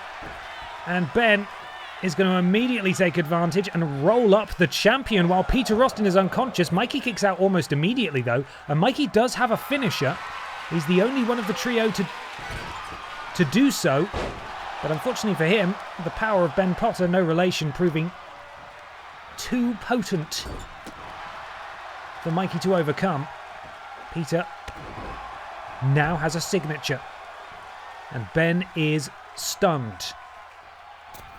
Hangs Potter up in the Tree of Woe. Boot to the midsection. Turns around to look at Mikey again. Crossbody misses. Nobody there. Mikey Johnson now with Peter exactly where he wants him. Very impressive from Mikey, and Ben with a big boot. Smashing through Mikey's face, and Ben takes down Michael Johnson. Drops an elbow. I believe Ben at some point maybe has sacrificed some of his signature bar to stand up early, which explains why he's quite so far behind the others in terms of earning something. But a DDT from Ben, and that was Ben's turn to be in control. Momentum switching all over the place. He gets the champion back to his feet. Big knee strike to the midsection of Mikey. You can't blame Ben here for going for repeated pins. Any of them could do the job, but not that one. Not even a count of 1. And Peter... Wow, look at Peter Austin go. Incredible DDT. And Peter steps up. Elbow strike takes down the champion, and a big kick to the face of Mikey. Ben getting back to his feet, and I believe Peter's going to try and escape the cage. Ben is going to cut him off at the pass, though. That's not going to stand. I think these three want this match to end in the ring. They don't want to go for an escape. Forearm to the back. And again. And he turns his attention to Peter. Immediately, Ben hurls him across the ring. And now Ben, once again, is the only man standing here. He's pacing. Springboard leg drop. That's the first time he's managed to hit that this match. Third time's the charm, I suppose. And Mikey. Scoop power slam on Ben. And now it's the champion who is the lone stander in this match. Does that make any sense? I'm not entirely sure. All three men now back to their feet. Peter, Ben, Mikey. Oh! Snapdragon suplex, and Ben just drops Peter and goes for a pin. He can't win it off that, surely. Only a count of one. Ben can't believe it for some reason. Peter has a finisher. Ben has his signature. Ben, German suplex with the release to Peter Austin. And a stunner to Michael Johnson. A stunner to Michael Johnson. Ben Potter is the only man standing. Peter Austin is slowly getting back to his feet, and Peter able to break it up. Oh, that would have been it. That could have been it then. Ben Potter able to hit the piss-warm stunner on the champion, and if Peter Austin hadn't gotten back to his feet, that would have been it. And somehow Peter is still moving in this as he sit-out powerbomb on Ben. This could be it. Ben is hurt enough, but oh no, Ben gets his shoulder up. We're still going. Matumbo87, thank you very much for the resub. 6 months. Thanks for a great Season 1 of BENXT. Can't wait to see what weird and wonderful wrestlers we get in Season 2. Thank you so much. Me too, I'm very excited. Michael Johnson gets Ben up on his shoulders, slams him down, and again, look at the technique of Mikey just breaking down Ben in this match and dragging Ben into... Where's he going to put him? Right on top of the 5-Hour Energy logo. Interesting. I wonder if there's any science to that. Look at Peter go. That incredible head scissors. That Hurricane Rana takes down the champion. Michael Johnson in a stiff right drops Ben Potter. No relation. And Peter Austin still has that finisher. Ben in the corner. Peter kicks Ben in the face. And now moonsault from the bottom rope. Moonsault from the middle rope. Can he hit the trifecta? Moonsault from the top rope. Impressive from Peter Austin. That was his finisher. Mikey Johnson, though, just watched the whole thing happen. All too easy for him to break it up. Not a problem at all. And now Mikey could be looking to use his finisher. No, side rush and leg sweep. I'd argue that perhaps that would have been the perfect moment to do it. Ben ducks out the way. And Ben with repeated strikes to the hamstring of Michael Johnson. Thez press. Right hands coming down on top of the face of Michael Johnson. Probably should have used a different verb. That's fine. Chops, kicks from Peter Austin. He has him. Takes down Ben. Mikey Johnson just propped up on the ropes. And Peter Austin goes for an escape for a second time. Michael Johnson is there. Will prevent that from happening. Ben back to his feet. Mikey with Peter in a powerbomb position and just hurls him, and Ben takes out Michael Johnson. And Ben now could be looking to go for an escape. Both of his opponents are down.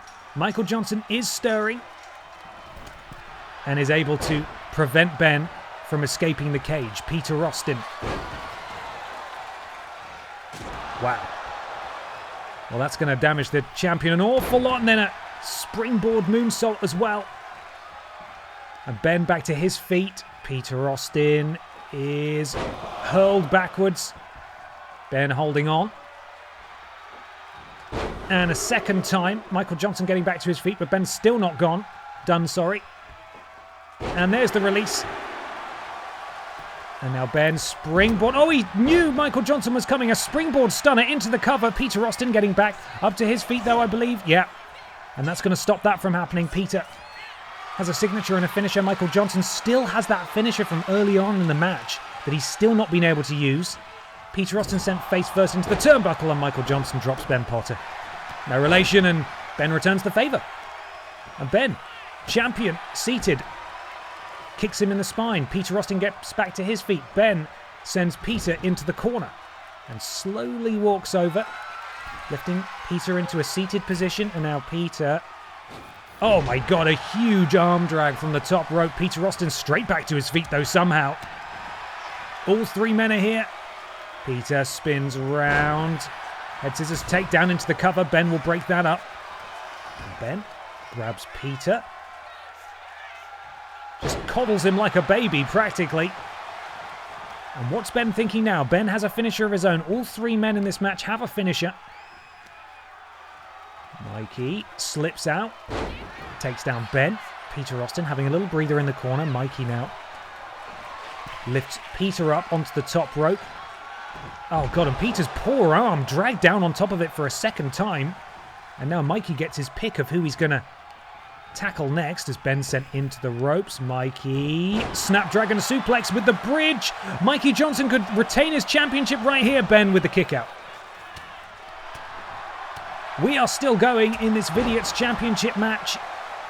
It is as level as could possibly be.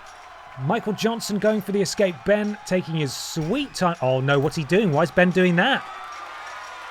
Ben trying to prevent Mikey from escaping perhaps the slowest way he possibly could, but he's got him. He has caught up with him. And Michael Johnson has no choice but to logically climb back into the ring. And Peter Austin also climbing up. Oh, Michael Johnson's been busted open. Ben jumps down. Peter Austin's lying in wait though. Counter from Ben. German suplex. Ben holds on. Second German suplex. And this will be the third one with the release. There goes Peter Austin. And Ben spies Michael Johnson getting back to his feet. He's going to cut him off at the pass. And Ben now with Mikey Johnson. And a Falcon Arrow from Ben Potter, who is absolutely taken over here. Michael back to his feet. Headbutt from Ben. Oh god, and he's not done a second headbutt from Ben. He clings on again. And a third headbutt from Ben. But Peter Austin hits. That's a very interesting castle. Peter Austin with his finisher. That's a very interesting castle. Caught Ben completely unawares. Oh, but Ben kicks out. Oh, Peter can't believe that. That was absolutely the moment to strike. Michael Johnson was down. Ben completely caught by surprise. Peter hit his finisher, but it was not enough as Ben kicks out. And Ben sent into the steel cage. And Peter continuing the offense. Facebuster on Ben Potter. No relation. Peter going for a steel cage escape again. But it's Michael Johnson this time who will prevent that from happening. Oh my god, and Peter just landed on him. And Michael Johnson now with both of his opponents down on the canvas. No? Mikey taking a moment to think about it. Oh, double axe handle from the top rope. Ben's down. Again though. Peter being walked over to the turnbuckle. Michael Johnson. Full head of steam. Big clothesline in the corner. Peter crumpled to the canvas. Michael falls into the cover. Ben right there to break it up. Michael Johnson has two finishers. Ben has two finishers. Backbreaker, neckbreaker. Peter Austin slowly starting to rise now as Ben power slam. Peter Austin. Oh, just about gets Ben into the corner. Oh, and misses off the splash. And Ben now can take advantage. Backbreaker. And again. And down goes Peter. And a back elbow to Michael Johnson. Ben had a sixth sense about that. He knew Mikey was coming. Both of his opponents are down. Ben is going to try and go for the escape the cage win here. Peter Austin is only getting to his feet now. Ben just needs to complete this minigame, and he is a two-time BENXT champion. Both men getting to their feet, but I don't think they've got there in time. All that's left is for Ben to drop to the outside, and we have a brand new two-time, no relation, Vidiots champion, and his name is Ben Potter.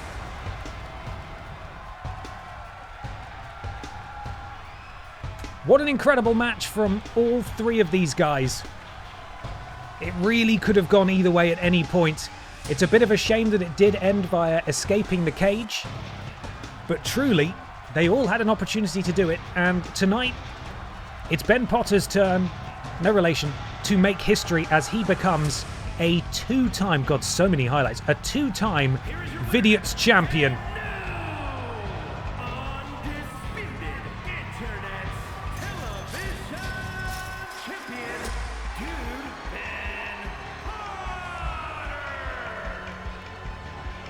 He's done it.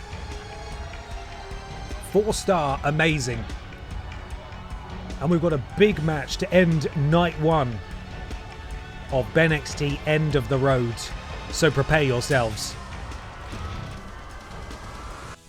Because the gender boundary crusher herself, Funky Barbara Pierce, defends her undisputed Pip Down Men's Championship against Simon Miller, the interim champion, Piss Jericho, the second ever champion, and the Red Thunder Man, the first ever Pip Down Men's Champion. That is our main event. Who knows who will carry the title into Season 2? I had really hoped that I'd be able to get through the next match and then go to the toilet, but I think I might need to go to the toilet now. So I'm going to go for a quick wee. Please don't go anywhere, and we will start our main event in probably about 45 seconds. That's my guess, 45 seconds. I will be right back.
Back. It's main event time.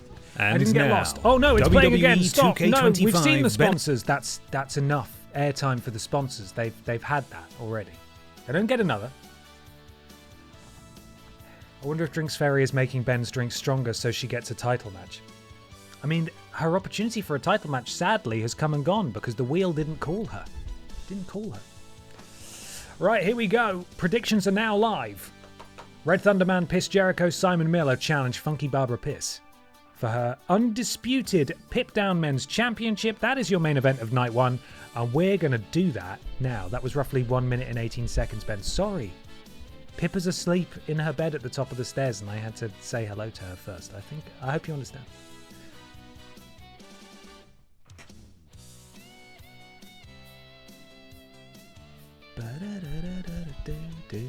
Now, when we get to night 2, I will have to do some admin, because unfortunately I cannot create the matches in advance. I know which matches are happening, but I'm going to need to put them together first.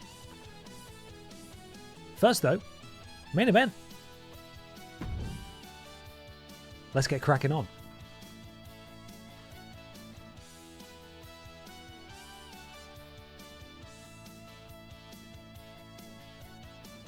And here we go.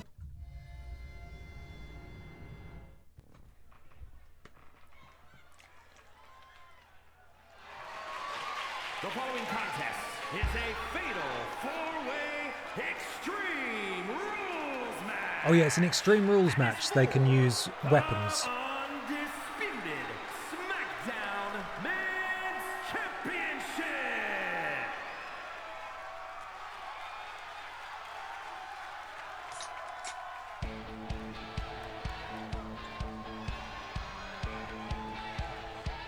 Introducing the challenger from the 5th dimension, weighing in at 241 pounds, Man. He was the first ever Pip Down Men's Champion. He would then go on to set a record in the Lidl Kongstrong division. recently dethroned by Pippa the Cat. And tonight he could become the first ever Pip Down Men's Champion, or rather win his first ever undisputed Pip Down Men's Championship. But how did the undisputed Pip Down Men's Championship come about in the first place?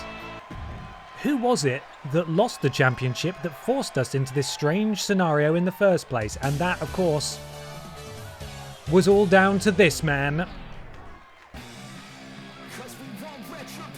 That being Piss Jericho.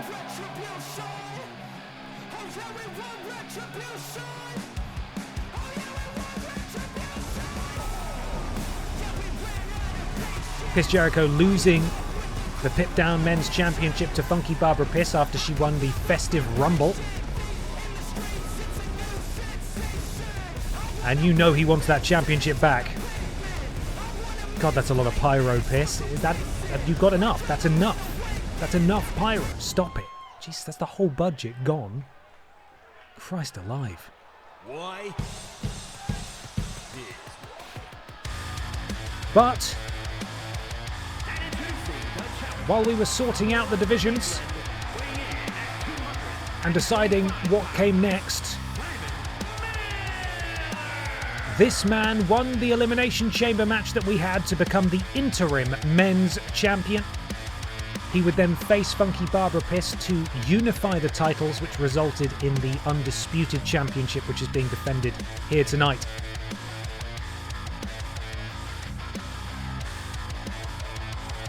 Simon Miller looks to become a two-time champ. That's not a unique thing to say. All of them are looking to become a two-time champ, except, of course, Barbara Piss, Funky Babs, who is already the champion.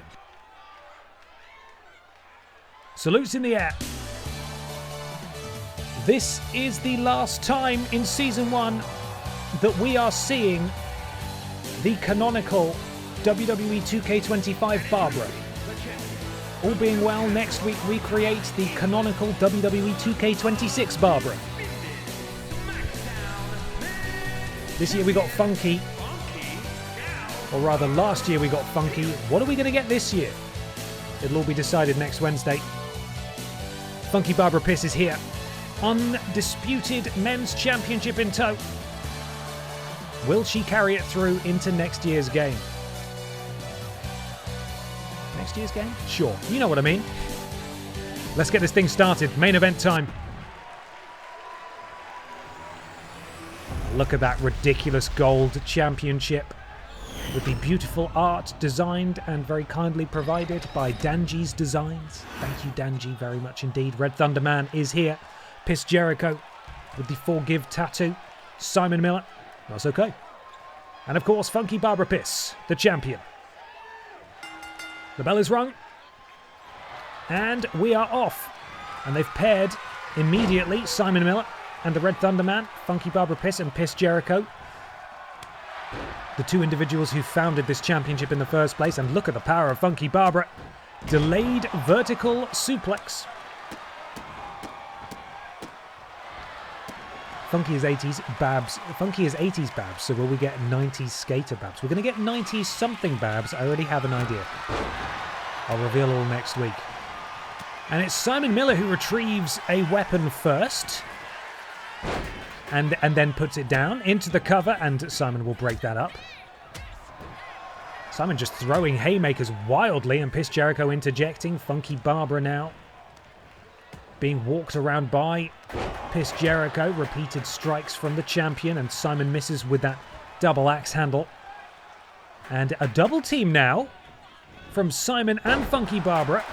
Just missing that chair as well. Maybe the foot made contact, and Funky Barbara with the extra pressure of the foot on the ropes, but Simon was right there and broke it up. Red Thunderman introducing a table. Piss Jericho, impressive springboard dropkick. And Funky Barbara suplex, just tossing Simon Miller across the ring. And out goes Piss Jericho, as Barbara, perhaps going to showcase her strength here, lifts the Red Thunderman above her head like he weighs absolutely nothing. Like he is absolutely 0 calories, which he isn't. Only 42p from Aldi. Did you know that? Simon Miller turns his attention to Piss Jericho now. Piss Jericho slips out the back door and cuts Simon Miller down at the knee. Funky Barbara sets up a table. It's not that kind of match, of course. And Piss Jericho into the cover. Funky Barbara breaks it up.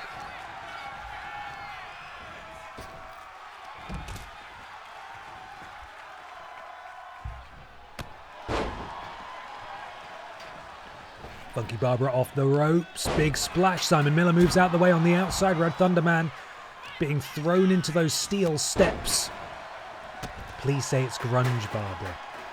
It's not Grunge Barbara, but it is Barbara. Oh, you'll see. It'll all make sense next week. Oh, I believe oh no, and Funky Barbara's been put through a table. Of course, if this was a little Kongstrong match, we'd have a new champion, but that's not how this works. But she has been absolutely battered by that. That's awful. Oh, Piss Jericho gets nothing but a stomach full of table there. Miller with... Oh my goodness, Red Thunderman flying on the outside. Miller lifting Piss Jericho up above his head and slamming him down. And now Red Thunderman making Funky Barbara pay.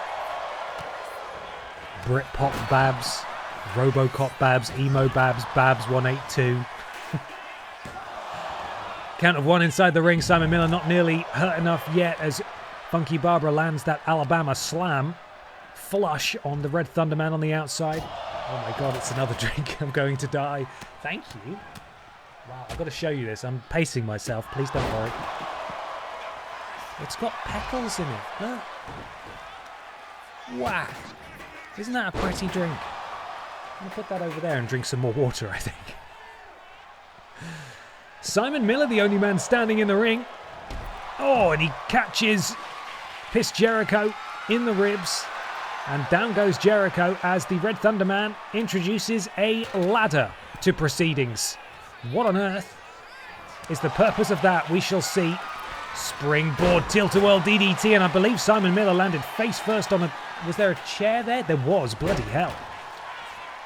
Oh! Piss Jericho clonks Funky Barbara in the face with the table. And here we see, similarly to the Vidiots Championship match we just had, Funky Barbara does not need to be involved in the decision here at all. She could be lying on the outside of the ring, catching her breath, and Piss Jericho could pin the Red Thunder Man and she wouldn't be champion anymore. That is the danger of a multi-person match like this. And Barbara's got herself a sledgehammer, and she's collapsed that table that Miller took ages setting up, and she takes out Miller.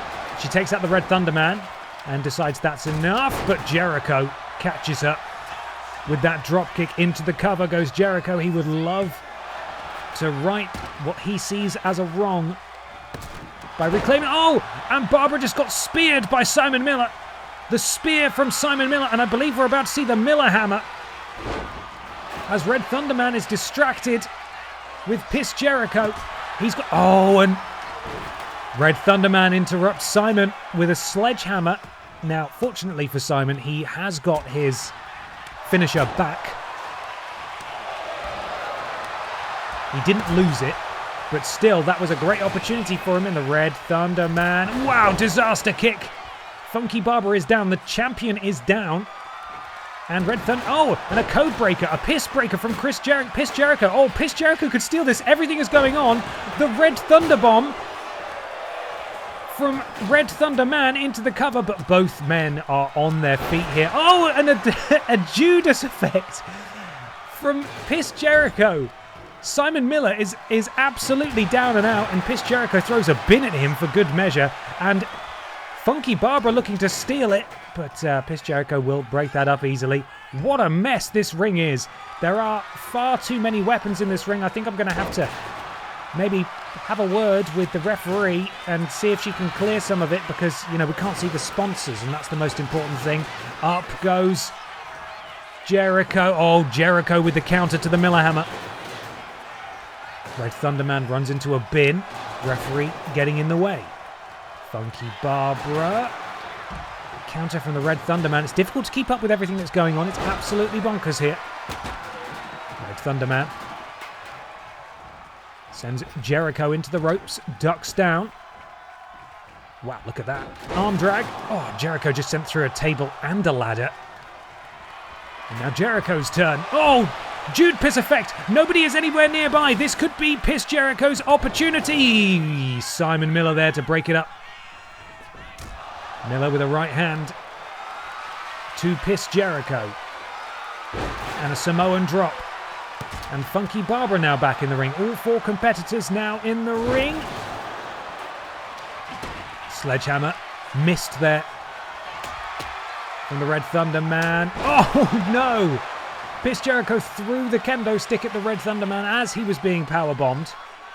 And what is Jericho thinking now? Just a big kick to the face. And Barbara, instead of taking it to Piss Jericho, unfortunately went for the table and was taken out. And now it's Miller who's the only man standing.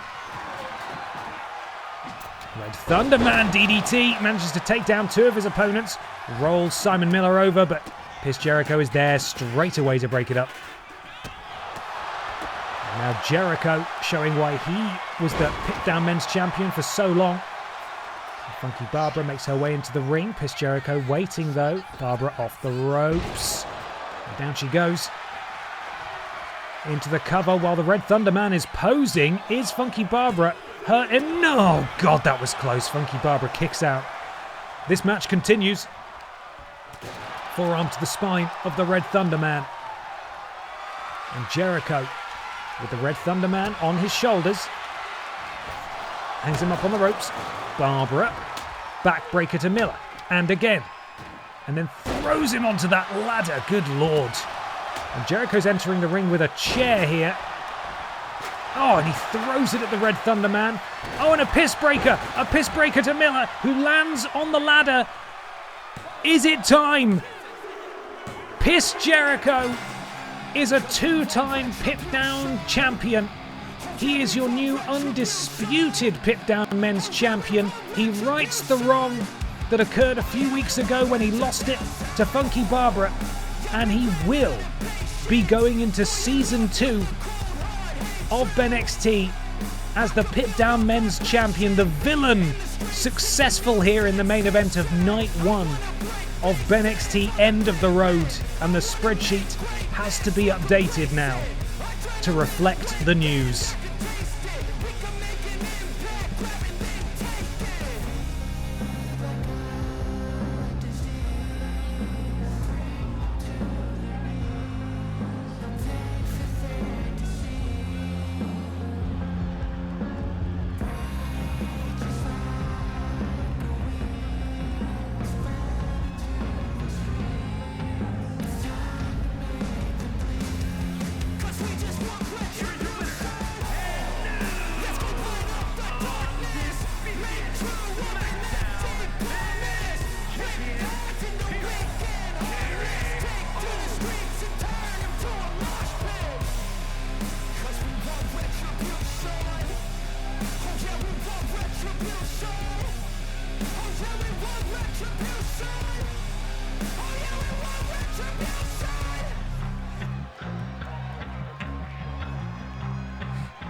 There was so much more of that than I thought it was. I thought it was so close to the bottom.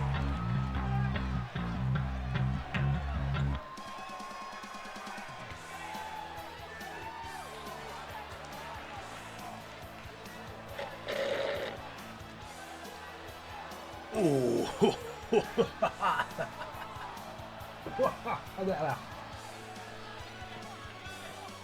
oh, goodness me. I keep hearing the spreadsheet must be updated in Jim Ross's voice. Well, it may not be the winner anyone predicted or even necessarily wanted, but you can't deny that that wasn't a good match. And of course, everybody, that means that we are now moving on to Night 2.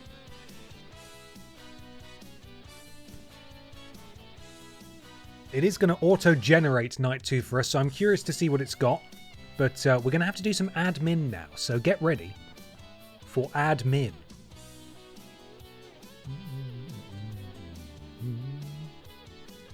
Let's continue. Have a good time at work, Swabi Mofo. I hope it's all right for you. Thank you so much for being here. Next show, what have we got? BENXT End of the Road, Night 2. We have been gifted Cat the Writer versus James Jenkins. Don't worry, they're getting a match. They are getting a match. Jill Sandwich versus Lord Brotovich with his buddies in his corner.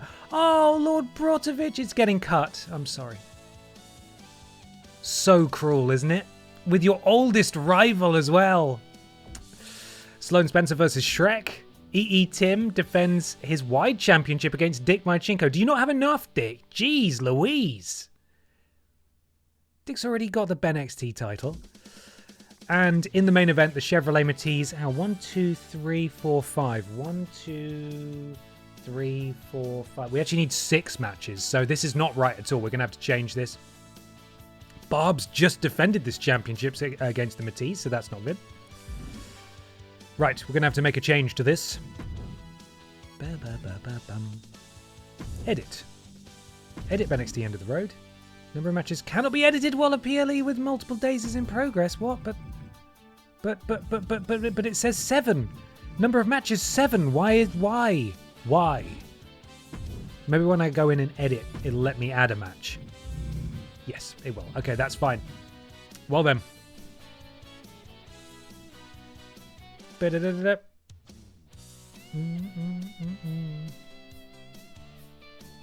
should probably start with this feud, shouldn't we? Well, actually, that would ruin my running order. So here we go. It's admin time. We're going to kick off once again with the ladder match. This time for the Pip Down Tag Team Championships. This will be a... Where is it? Triple Threat Tornado Tag. That's what I want. It is a title match. Sorry, James, you're not in this one. Sorry, Kat, you are not in this one. It is, of course, the defending champions, the reigning champions, that being Judas and Daronk, not Bonklin. And they are defending against the first ever, the only other holders of the Pip Down Tag titles, that being Randy Honking and Dave Bautista, better known as P-Volution, EE Tim's men. And Randy Honking. And the Pip Down management has elected to award the third slot for this match to the most decorated tag team on the Pip Down roster, that being, perhaps surprisingly to some of you, Santino Morel, Carla, and Santino Morella. 2-time BENXT Tag Team Champions. The Mod Squad again. Yeah, that's right. Yeah, you got it. You understand. You know how this works. Basically, whatever you don't want to happen, that's what's going to happen. That's wrestling, baby. So that's our opening contest. And then it's time for the wheel.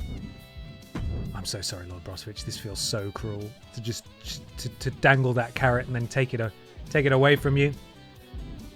6-person battle royal.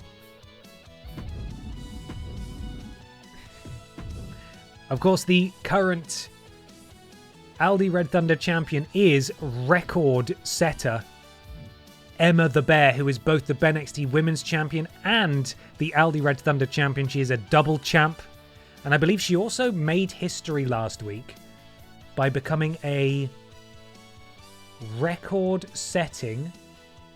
Emma the Bear, where are you?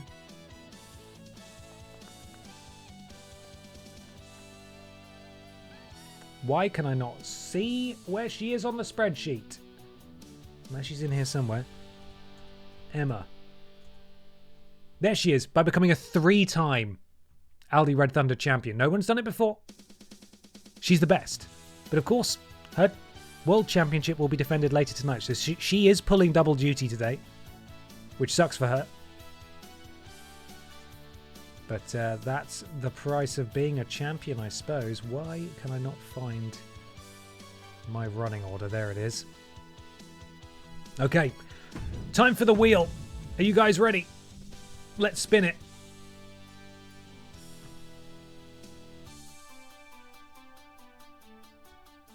Do.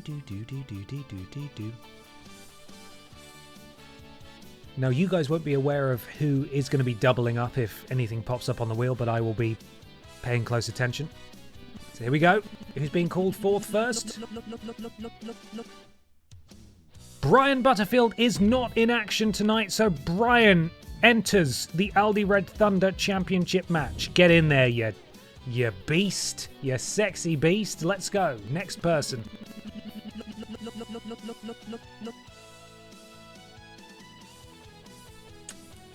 Can you imagine the scenes if he walked out as a double champion?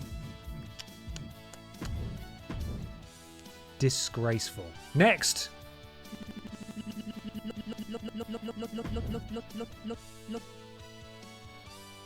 Cat is wrestling tonight. We spin again. Will you give it? Who have you bribed? First you got into the tag team title match and now you've been called by the wheel twice. Corruption. Billy Ray Walrus. God, this is a decent wheel, isn't it? We're getting all the big hitters out here. 4 wins and 20 losses. Next.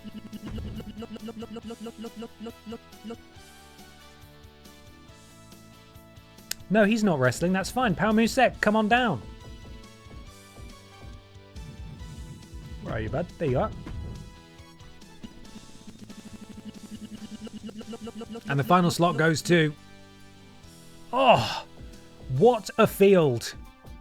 What an incredible field. Nathan, can cake fly? Yes, it can. And tonight, the cake could be covered in gold. What? Yeah, you heard me. I refuse to elaborate any further than that. Wowee. But we're still not done, everybody. We've got to fill out the rest of the card as well.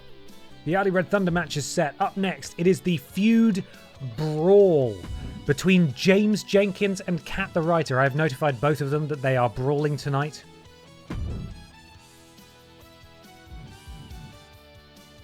But where are we going to have them fight? That's the question. We did the car park. We do that one a lot, and that is just upstairs of that. That's the garage. The garage. Let's go to the garage. How does that sound? Let's have them fight in the garage. So that'll be, of course, the culmination of this feud. Jimmy Jenke. And Kat the Writer. There we go. Catwalk? See, it wouldn't be fair.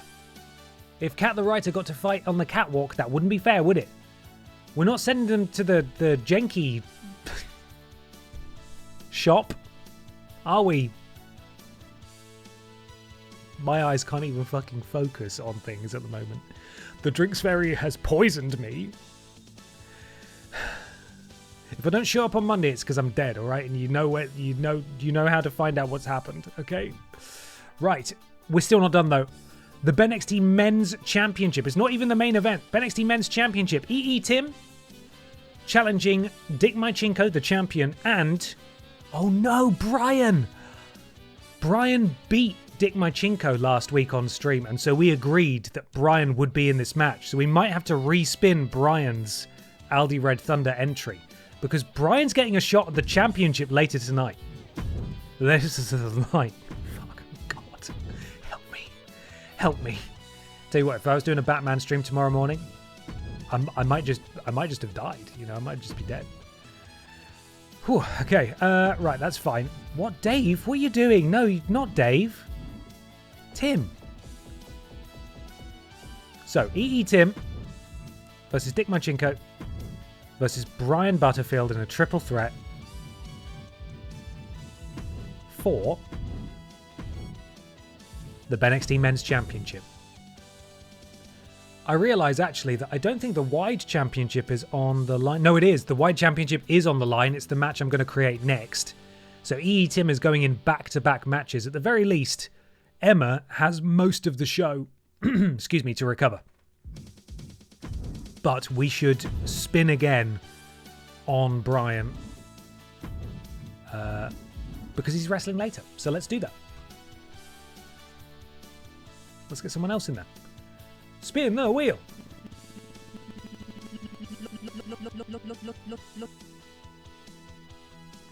Again, what's going on here? Stop it.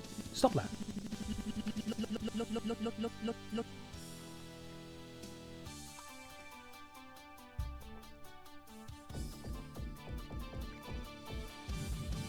That's a good one. We'll take that one. We'll take that one. Thank you very much. Shrek has replaced Brian Butterfield there. Are the managers in the right spot? Look like they were on Brian's side there. Okay, I'll double check. Thank you. Edit match, customize participants. Yes, you're correct. For some reason, Brian has got EE Tim's men. I'm not entirely sure why. Oh, fucking go. Stop. Okay, right. Well, they're gone now. Brian Butterfield, confirm. Tim, go on, buddy. You get a couple of managers with you because you've got friends. These guys don't have friends. Triple flush. There we go. And BENXT. There we go. Thank you, Lord Brodovich, for bringing that to my attention. Sorry again that I cut your match. That was terribly rude of me. The penultimate match of the night will be for the Wide Championship. No rest for the wicked for poor old Tim. We go straight into a no-holds-barred match between the very best that the Wide division has had to offer. And that will take the form of a fatal four-way. Tim, defending his championship, going alone, against former Wide champion, representing the undisputed era, the Royal Rumble Iron Man himself, Seth Pissin Rollins. One of the first ever Wide champions. You can live vicariously through him, Lord Brodovich. He's part of the German faction, Brot means bread. That is, of course, Chab, cannon-headed apple boy. And he's just lost his championship, but he could win another. It is Mikey. No, not you. Not Jugson. Mikey Johnson. Wide championship selected. There we go. And now all that remains is to add the main event. Can I come out as the manager then? Yeah, you know what? Yes, you can. You absolutely can.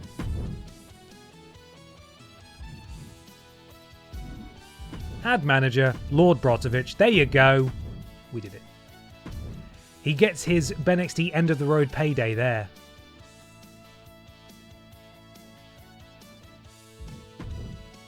Right, main event.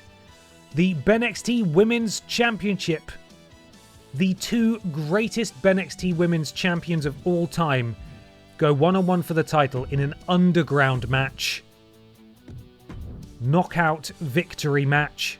And that is, of course, the champion, Emma the Bear, defending against arguably the greatest champion we've had across the board during BENXT Season 1. And that is, for my money, the Grim Ace of BENXT.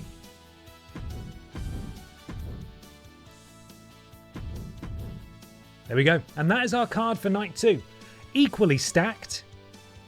We're not finishing it in 52 minutes, so we are going long this evening, aren't we? That's going to happen. It's just going to happen. I have far too many multi-person matches on. If it was a series of one-on-one matches, it'd be different, but that's not what we're doing. That's not what we're doing. So, we're going to crack straight on. I'm going to take a photo of the running order. And we are going to get going.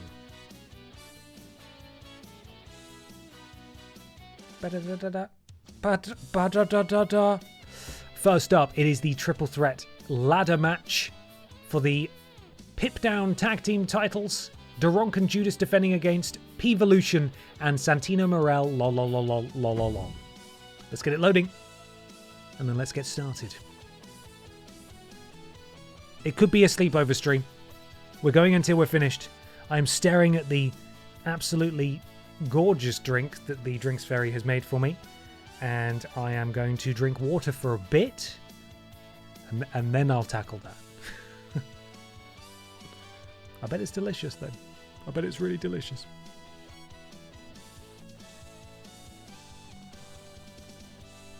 Okay. Let's get night 2 started now.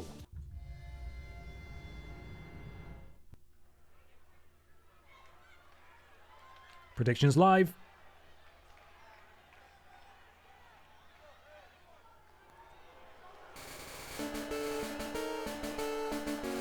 Judas and Duronk, collectively known as Los Hermanas, sorry.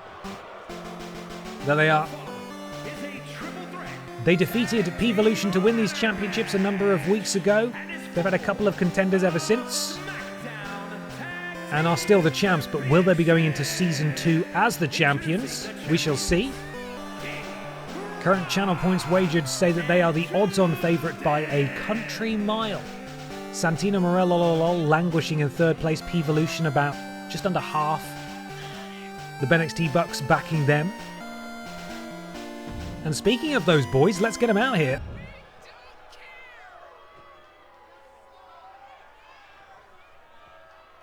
EE Tim's boys.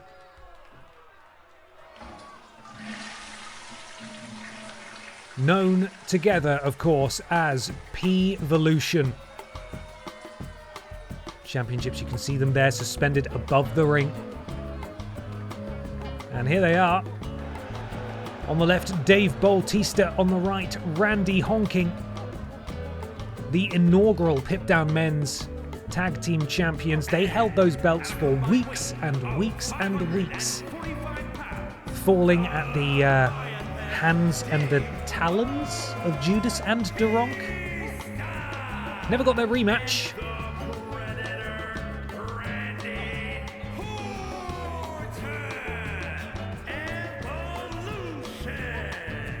P-Volution, actually.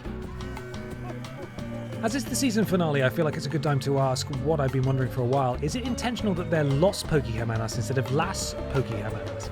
Well, that's probably down to a complete misunderstanding of the Spanish language on my part. Is Las the feminine word? Again, you can tell I know exactly what I'm doing. I know the difference at least between Hermanos and Hermanas, but if it's Las, I can change it to that for sure. That's just a failure on my part. P-Volution is here, which means, of course, that we have one more team due to make their way down. And here they come.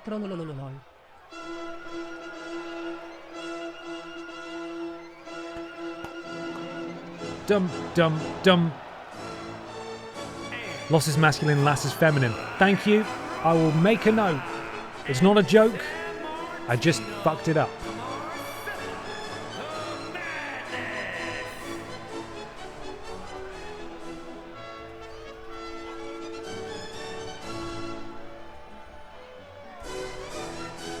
This pairing potentially a surprise addition to this match, given their lack of opportunities on Pip Down, but they, as I said earlier, are two-time BENXT Tag Team Champions. And management has decided that they should enter this ladder match. So let's do it. And there are those Pip Down Tag Team Championships. Could we crown a third set of champions here tonight? Or will it be a retention? Or will P-Volution become two-time champions? Carla is ready. Santino is ready. And here we go. You can definitely see that the men from P-Volution have the size advantage in this one, I would say, quite easily. And Randy Honking in the ring. Counter from Santino. Oh, DDT from Carla on the outside. Carla had a bit of a feud recently for the Women's Championship here on Pip Down. Unfortunately, unsuccessful. And Carla retrieves a chair on the outside as Judas goes after Randy Honking. Dave Bautista tackles Santino Morello. Big slap and an elbow and more strikes from Dave, but Santino with the counter and a counter back. And Judas sent into the ropes. Wow, look at Judas fly in the ring there. While we're at it, did you know that brot is German for bread? You're pulling my leg. Surely you jest. Dave Bautista introduces a ladder And, uh-oh. Not on the ladder, Dave. Not on the ladder. Oh, he walks forward a bit. Where's he going? Oh, it gives Santino plenty of time to fight out of that. Carla rolls Duronk back into the ring. And then throws her straight back out of the ring. And there goes... Oh, both members of P-Volution. Judas follows suit. Santino is all alone in there. But he's not taking advantage. He's just sort of wandering around. Now he picks up a ladder. And what a win this would be for Santino Morello. What a return to form for these guys. And Santino starts to climb the ladder. Judas has spotted it. She makes a beeline for the ring. Santino has the Cobra. Oh, my goodness me. That's a long fall. Did you know that bread is English for brot? You guys are blowing my mind. Stop, will you? I can only learn so much. 2 ladders now in the ring and 6 participants. 1 ladder leaves the ring at the same time a participant does, and there goes Randy honking. There goes Carla. Oh my God, and there goes Santino, an awkward landing on that ladder that flies across the ring. Oh, I think Carla just landed on the stairs. Leg lariat from Judas, who then jumps to the apron. Slingshot senton. All alone in there now. Middle rope. She looks like she's wants to deal more damage to Santino, but really she should be setting up that ladder. Oh, Santino sidesteps. And Santino sends Judas into the ropes. Misses the first time, misses the second time, and Judas is only too happy to take advantage. Counter from Santino, who cuts Randy honking off as Randy picks up that ladder. Ben, do you know bread? Good, isn't it? Bread's great. I mean, I've never heard of it. What is it? You're going to have to tell me. A table's been set up on the outside. Not that kind of match, of course, but real damage will be done to anyone who ends up going through it as Judas leaps to the outside, potentially going to check on Duronk. No, of course. No, she's not. She's retrieving a table, which she's slid into the ring. Oh, Carla. Oh, my God. Code Red onto the ladder on the outside. Santino picks up the table as 2 ladders are slid into the ring by both members of Las Pokémonas. Las Pokémonas. One half sends Dave to the outside and follows suit. Did you know that Korean character is Korean for bread? I didn't. Judas looking to get Duronk out of there. Sorry, Randy honking Duronk out of there.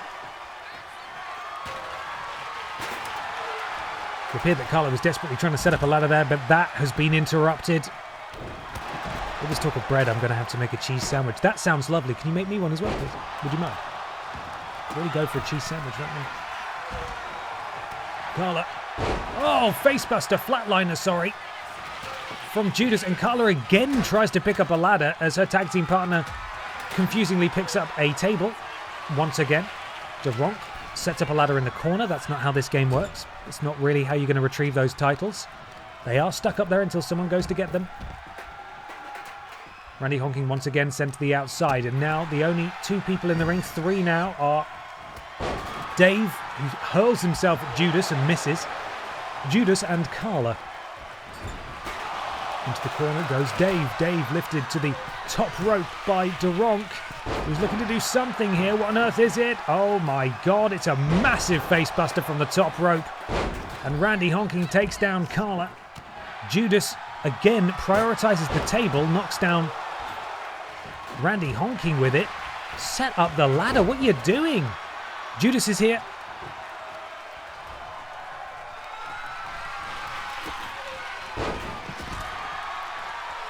Randy honking stunned on the outside. As nobody is in the ring, Judas slides back in. Duronk in after. Carla here. Randy honking also there. Oh no, and down goes the ladder again. I was going to say what a masterstroke this was from Duronk, playing enforcer, knocking down the other participants in the ring, but unfortunately the ladder fell with it. Put that fucking table down. This isn't a tables match. Stop. Good God. Oh. Carla just driven face first, and that is not where the ladder needs to go at all. Hi, Dead Minis. How are you?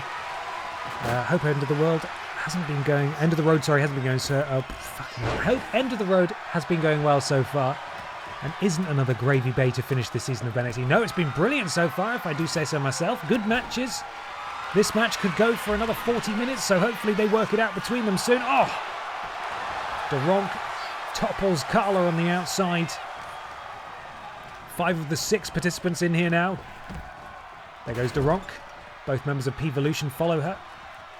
Dave goes back in. Someone needs to set up the ladder. Why is nobody doing it? Santino and Dave just sort of looking at each other. That's weird. Dave just throw him through the table. Throw him through the table. Still a ladder. Still a ladder just hanging out there for no reason. Incredible maneuver from Carla on the outside. But, oh, God, a spinning back fist from Judas will make short work of Carla. Springboard from Judas. I think I meant Duronk earlier when I was talking about the spinning back fist. Regardless, of course, Judas's priority is the table, and the table is picked up again. Put that bloody table away, will you? The top rope is Duronk. What's Duronk looking to do? Duronk, forearm from the top rope, and Carla's found herself a chair. Please set up a ladder, please. What's going on? Side Russian leg sweep from Duronk. Takes out Dave Bautista. DDT on the outside to Judas from Carla. Santino, arm breaker.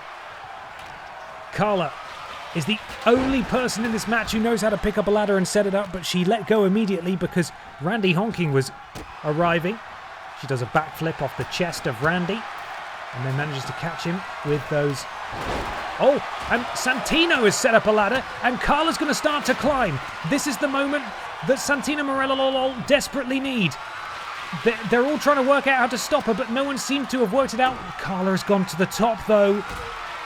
Carla has removed herself from the top, and she's climbing back down. What's she doing? My God, she's squandered a perfect opportunity to try and grab those belts, and Dave's taken the ladder down.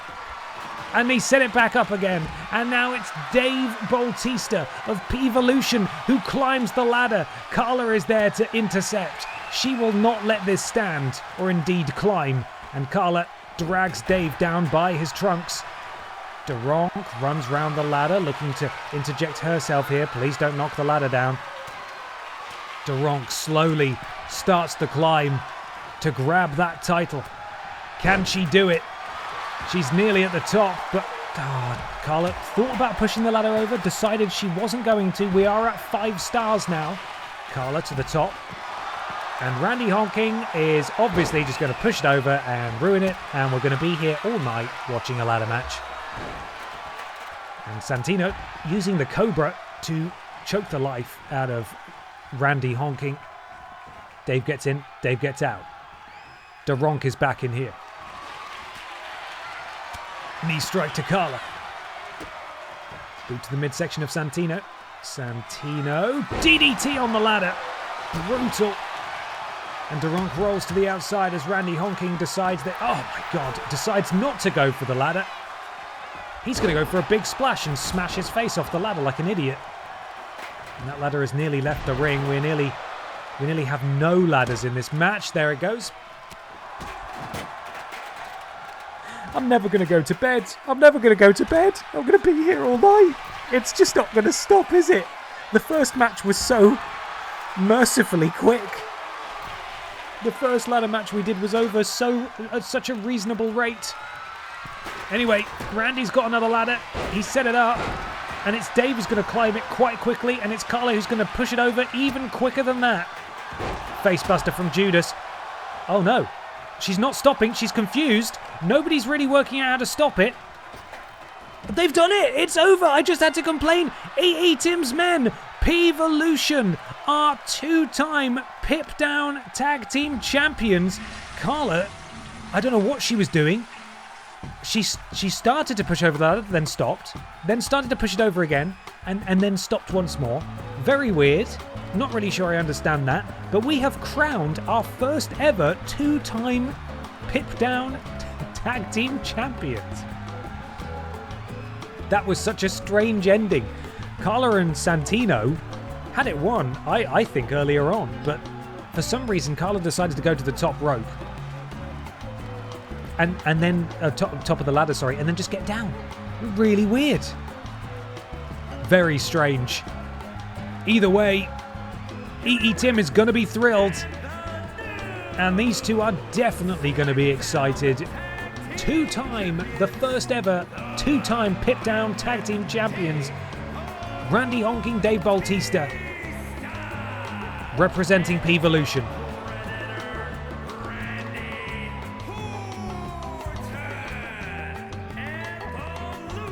Still going. Their introduction was so long that it overran the ending cinematic. They did it. They did it. Maybe Carla had some BENXT bucks on P-Volution? Possibly. Insider trading.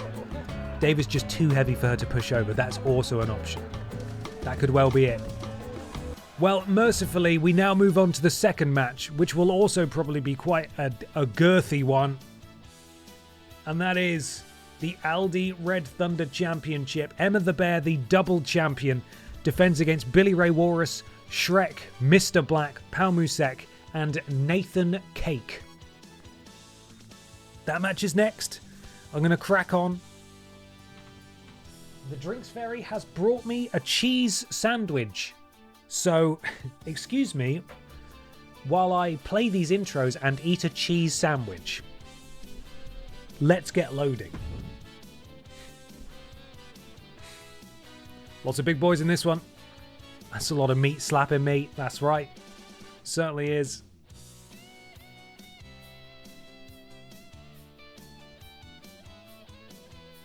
Forgive the radio silence while I eat this sandwich and we enjoy the intros and the music. You can't have any, I'm afraid. It's all for me. I really need it. Here we go.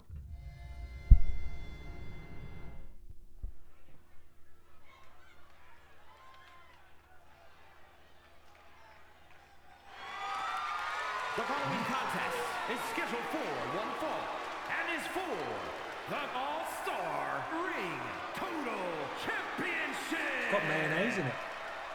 That's nice. Probably could have been a better husband, but that's not what makes me mad. England, weighing in at 326 That's what pounds, made me Billy oughta. Ray Walters. Could have been better to my daughter. No doubt, could have been a better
introducing the champion from the North Pole, the All-Star Ring Total Champion, and the NXT Women's Champion, Emma Bear.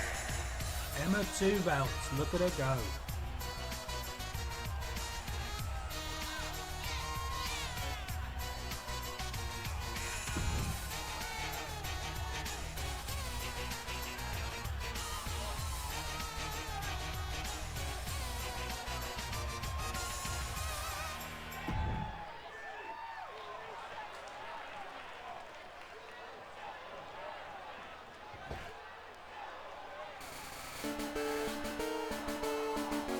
And introducing the challenger from Tokyo, Japan, weighing in at 100 pounds, B-Boy!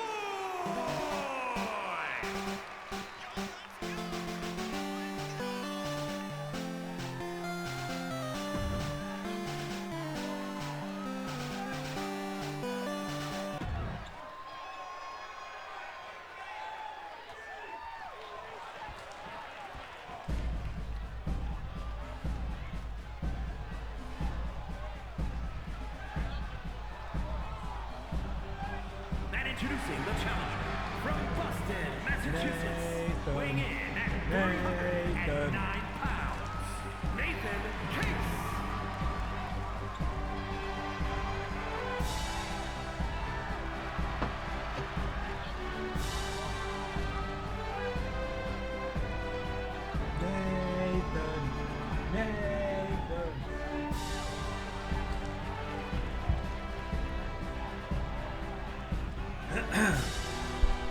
Fantastic sandwich. Thank you for bearing with me, everybody. Thank you to the Drinks Fairy for the antidote to delicious but very strong drinks.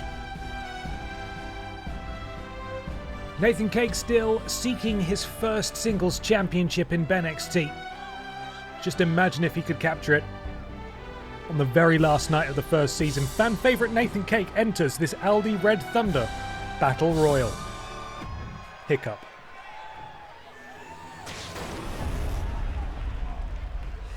Watch out for the splat. There it is. And here we go. You know the rules by now, but I'll repeat them just in case. Eliminate your opponents by throwing them over the top rope, both feet touching the floor. Last person standing is the Aldi Red Thunder champion, Emma the Bear, a record-breaking 3-time Aldi Red Thunder champion. She also holds the BENXT Women's Championship currently, and will be defending that in the main event later on tonight against Grimace, her fiercest rival. Also in the lineup, we've got Nathan Cake, Shrek, Billy Ray Walrus, who has won the championship before, Pal Musek, who I don't believe has held the championship before, and Mr. Black, one half of the new BENXT Tag Team Champions. Let me just check the stats here. Aldi Red Thunder champion, Trailing Badger one time.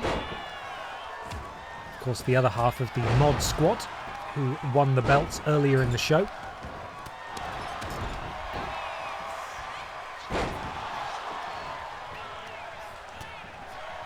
Billy Ray Walrus winning tonight would mean that he would equal the record that has just been set by Emma. He would be winning his 3rd championship. That being the Aldi Red Thunder, of course. Shrek, the big back body drop there. To Nathan Cake. Pal Musek up to the top rope. Drops Shrek with a double axe handle. Billy Ray Walrus in the corner there. Misses with the shoulder tackle. Emma the Bear, the champion, only too happy to pick him back to his feet and potentially look for an elimination here is Mr. Black, who comes out of this weekend already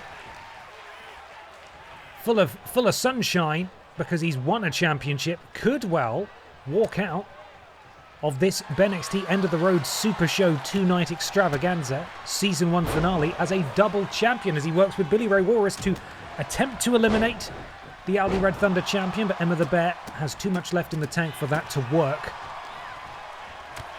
Mr. Black, suplex position by Shrek, delayed vertical suplex, Shrek showing off his power, just walking around with the tag champ held aloft and down he drops him.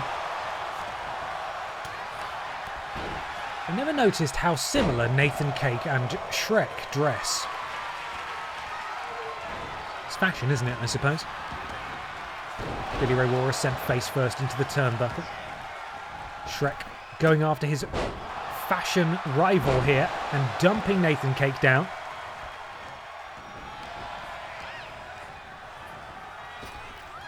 Oh, Emma the Bear sent over the top rope. And... oh no, she's gone! In a huge shock, Pal Musek has eliminated the Aldi Red Thunder champion first. So we are guaranteed a new champion in this match. Emma the Bear has been eliminated. And Pal Musek just absolutely threw her out of there with no grace or dignity at all. Emma the Bear has been eliminated. We're down to 5 now. Hello, CCVVBBNNNNT. That's an interesting username. Hope you're well. Shrek. Arm drag by Pal Musek. Misses with that kick. Oh, and a super forearm there from Mr. Black. And Mr. Black going for the elimination now on Billy Ray Walrus. He has him up. But can he get him over the top rope? Nathan Cake planted. Which logo was that on top of? I'm probably overdue doing some promotion for whichever sponsor that was, of course. Electric chair drop from Billy Ray Walrus. Down goes Mr. Black. Pal Musek sends Nathan Cake over the top rope. Does his bloodlust know any limits whatsoever? Pal Musek. Nathan Cake sent into the corner. Mr. Black actually sort of saving Nathan Cake there. Pal Musek unable to get to him to go for the elimination. Running power slam from Shrek to Mr. Black. Side Russian leg sweep from Pal Musek to Nathan Cake. And now Pal Musek sends Mr. Black straight over the top rope. That is 2 eliminations for Pal Musek. Mr. Black, unfortunately, will not be a double champion tonight. But still, walking out any kind of champion is a big success. And now Nathan Cake looking to eliminate Shrek. Pal Musek officially the most dangerous man in this match so far. Oh, Shrek muscled over, but he's hanging on. Nathan Cake following up, trying to force him off the apron, but Shrek powering back into the ring. We've got 4 people left now. Billy Ray. Whoa, no, there goes Shrek. Nathan Cake gets an elimination. 3 people remain. Nathan ducks out the way of Pal Musek. Pal Musek catches him on the rebound, though. Nathan Cake. This is his takedown from Pal Musek. And really, it appears that Pal Musek has come in here possessed by some sort of demon. Oh, God, lucky for Nathan. He avoided that one. Pal Musek could have got a 3rd elimination in this match. Billy Ray Walrus just watching on as Nathan Cake desperately clings on in this match. And Nathan Cake forcing him away. Forearm to the spine. Billy Ray sent over the top rope. Nathan Cake with a big right hand. Now trying to force him off the apron. Oh, and there goes Billy Ray. We are down to 2. It's either going to be Pal Musek or Nathan Cake. Nathan Cake with the counter. Nathan Cake has a signature. Pal Musek has a finisher. If Nathan Cake is groggy on the rope, it's an instant elimination in favour of Pal Musek. And I think that's exactly what Pal Musek is going to go for here. I think he's got him exactly where he wants him. Super kick sends Nathan Cake over the top rope, and that means that Pal Musek is your new Aldi Red Thunder champion. We've got a new one. Nathan Cake got right to the end, but unfortunately for him, Pal Musek played an absolute blinder in this match. 3 eliminations, and if you've got a finisher stored, you can get an instant elimination. That's exactly what happened. Impressive performance for Pal Musek, who will be going into Season 2 as the Aldi Red Thunder champion. Let me just double check. I don't think he's won it before. No, he's not. This is his first singles championship win. A congratulations are in order for Pal Musek. It's a me, Morg. How you doing? I'm well, thank you. Thanks so much for stopping in. Let me update the spreadsheet.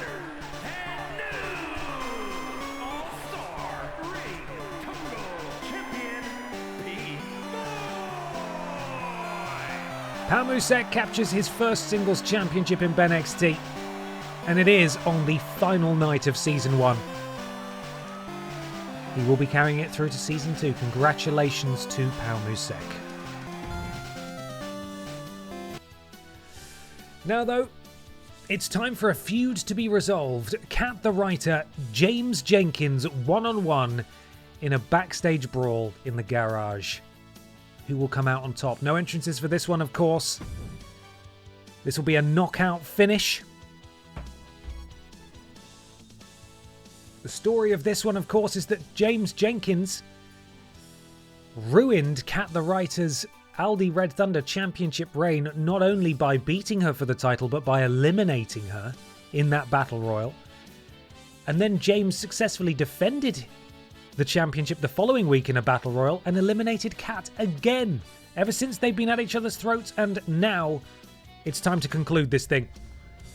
So let's do it. Backstage we go. Knockout finish. Cat versus James. And that's not really fair. Cat was still stretching when James immediately got the sort of sucker punch there. And again, we've got that devastating concrete floor. And, oh, doesn't he know it? Just dumping Cat down. Onto the pavement. Onto the asphalt. And James walking Cat over to this car. What is he thinking? Cat sees it coming, able to power out. And Cat sizing up Jenkins.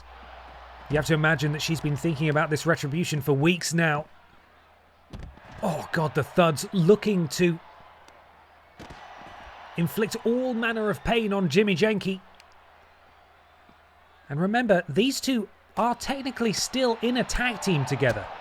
I don't know if... Oh, no! Face first into the concrete. I don't know if that's going to last, quite frankly, after the conclusion of this match, but we shall see as Cat has retrieved herself a stop sign. And she's just... Oh, no! James walked straight into that one.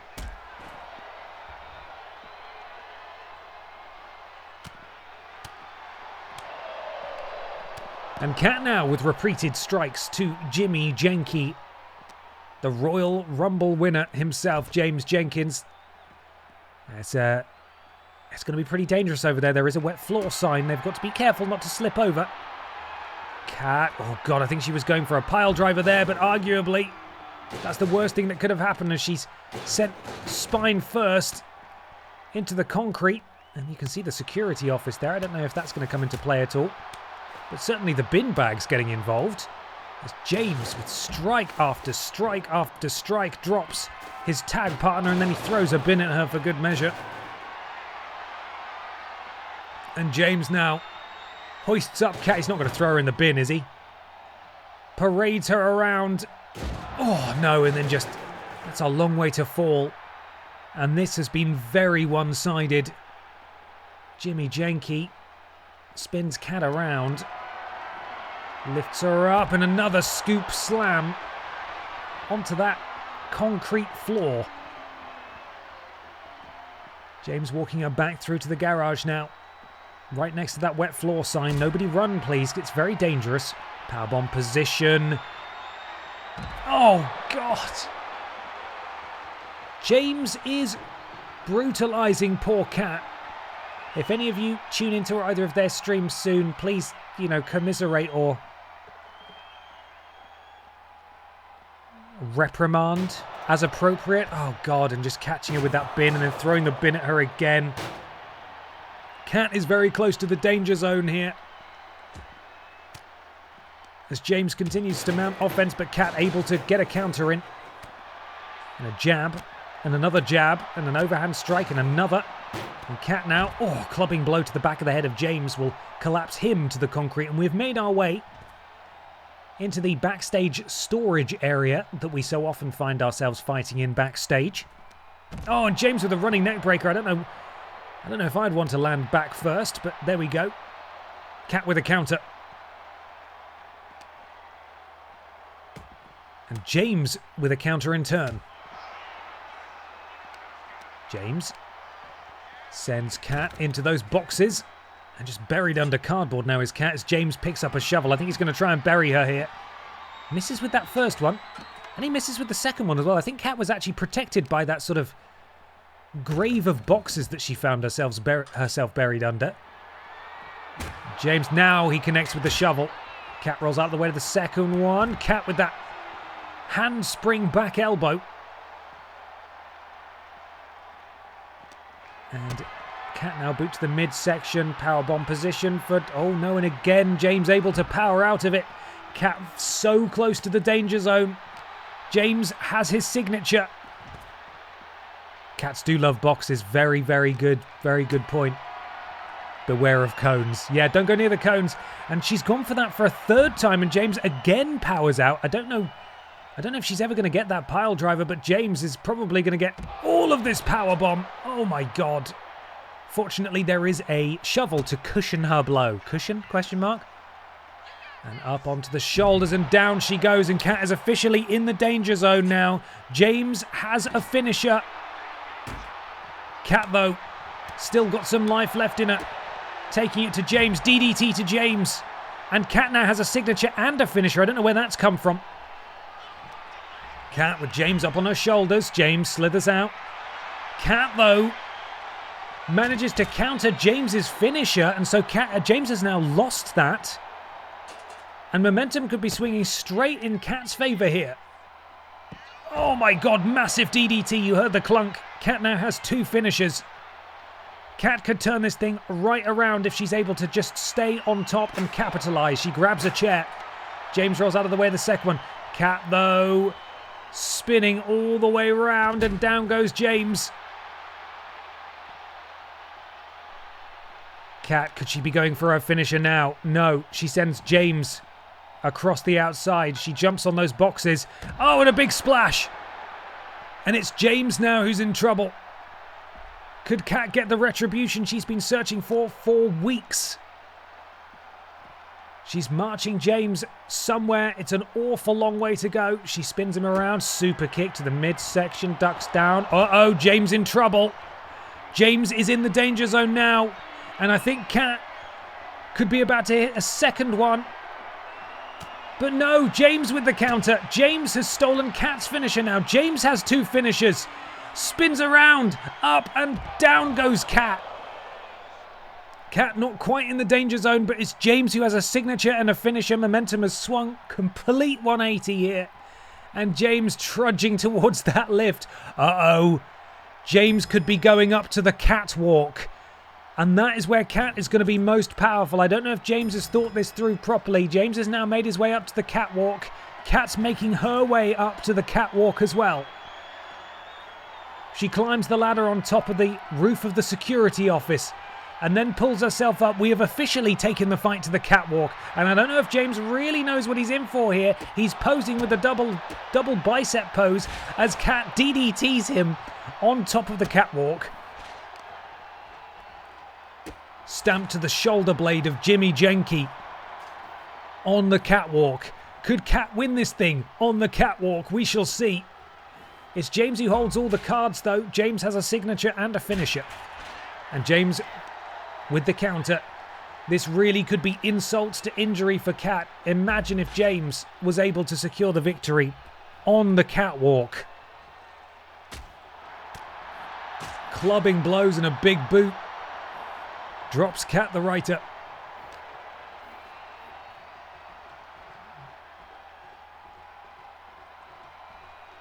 And James trying to walk an awfully long way with Kat. Oh, more strikes. The lift is opened. Kat is stunned. Double underhook suplex. Butterfly suplex, if you will. And Kat is in a rough position here now, as James could potentially be going for his signature or his finisher indeed. And Kat is in the danger zone officially. And James has his signature. All it would take is one big move and James can put this match to bed. And he has Kat up. And down she goes. And it is a victory for Jimmy Jenke on the catwalk. Insult to injury indeed. I bet for a brief moment there, Kat had really hoped that when James strayed into her home turf that she'd be able to turn this thing around. But unfortunately, Jimmy Jenke just wanted to win it in a place that would hurt the most. And surely this tag team is in tatters now. Will there be any kind of alliance between these two in BENXT Season 2? For my money, I'd say no. James securing the victory in this feud. But at what cost? At what cost?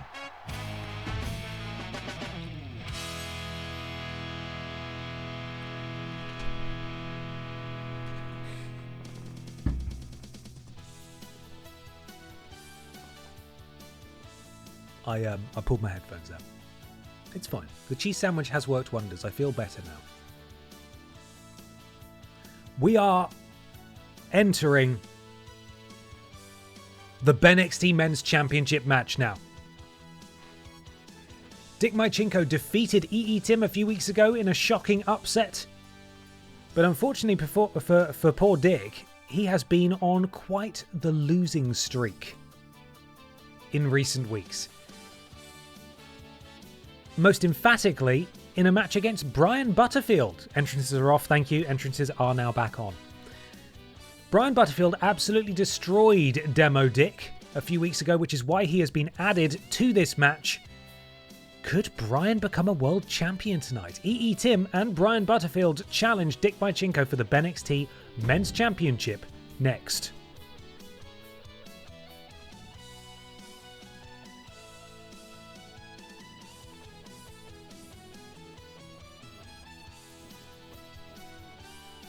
Predictions are now live. Let's get going.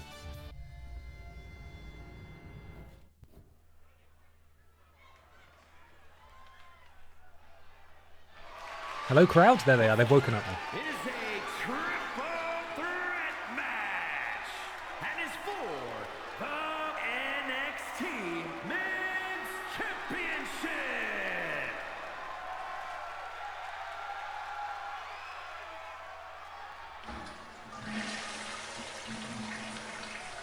First out is the former champion, flanked by his P-Volution stablemates. Of course, that is EE Tim, the current wide champion.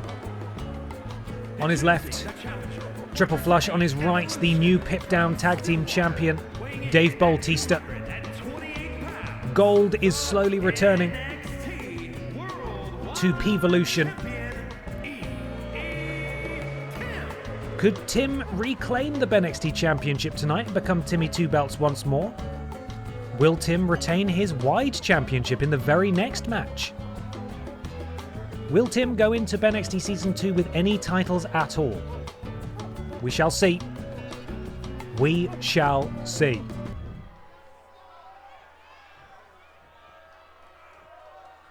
This was me, Brian Butterfield. Turn it up loud and sing along. Starting my diet plan.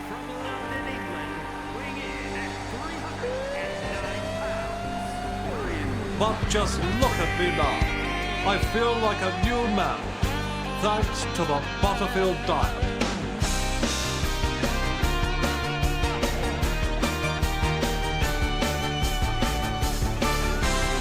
Pizza, birthday pie, pints of cream, pork cylinders, potato grid, artificial bacon, large mats, sandwich casserole, chocolate quail's eggs, garlic pudding, fluffy ruff, hoisin crispy pasta pillow, bonbon bonbon, quiches Lorraine.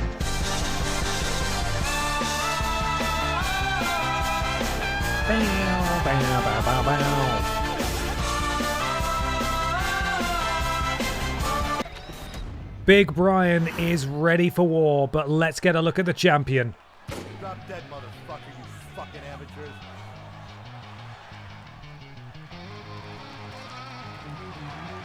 Chew on this, fuckhead. Demo Dick is here. Poor run of form notwithstanding. Can he cling to power heading into Season 2? He is, I think, one of only a couple of men who have held that championship twice. No. Brian Michael Bendis has held it twice. Dick Mychinko is on his record-setting third reign with the title. We broke a lot of records recently. Three-time champion Dick Mychinko. A win here tonight for Brian Butterfield would put him on the board, of course, and a win here for EE Tim would make him a two-time champ. David, sleep well. Thank you for the bits and thank you for staying up. You look after yourself.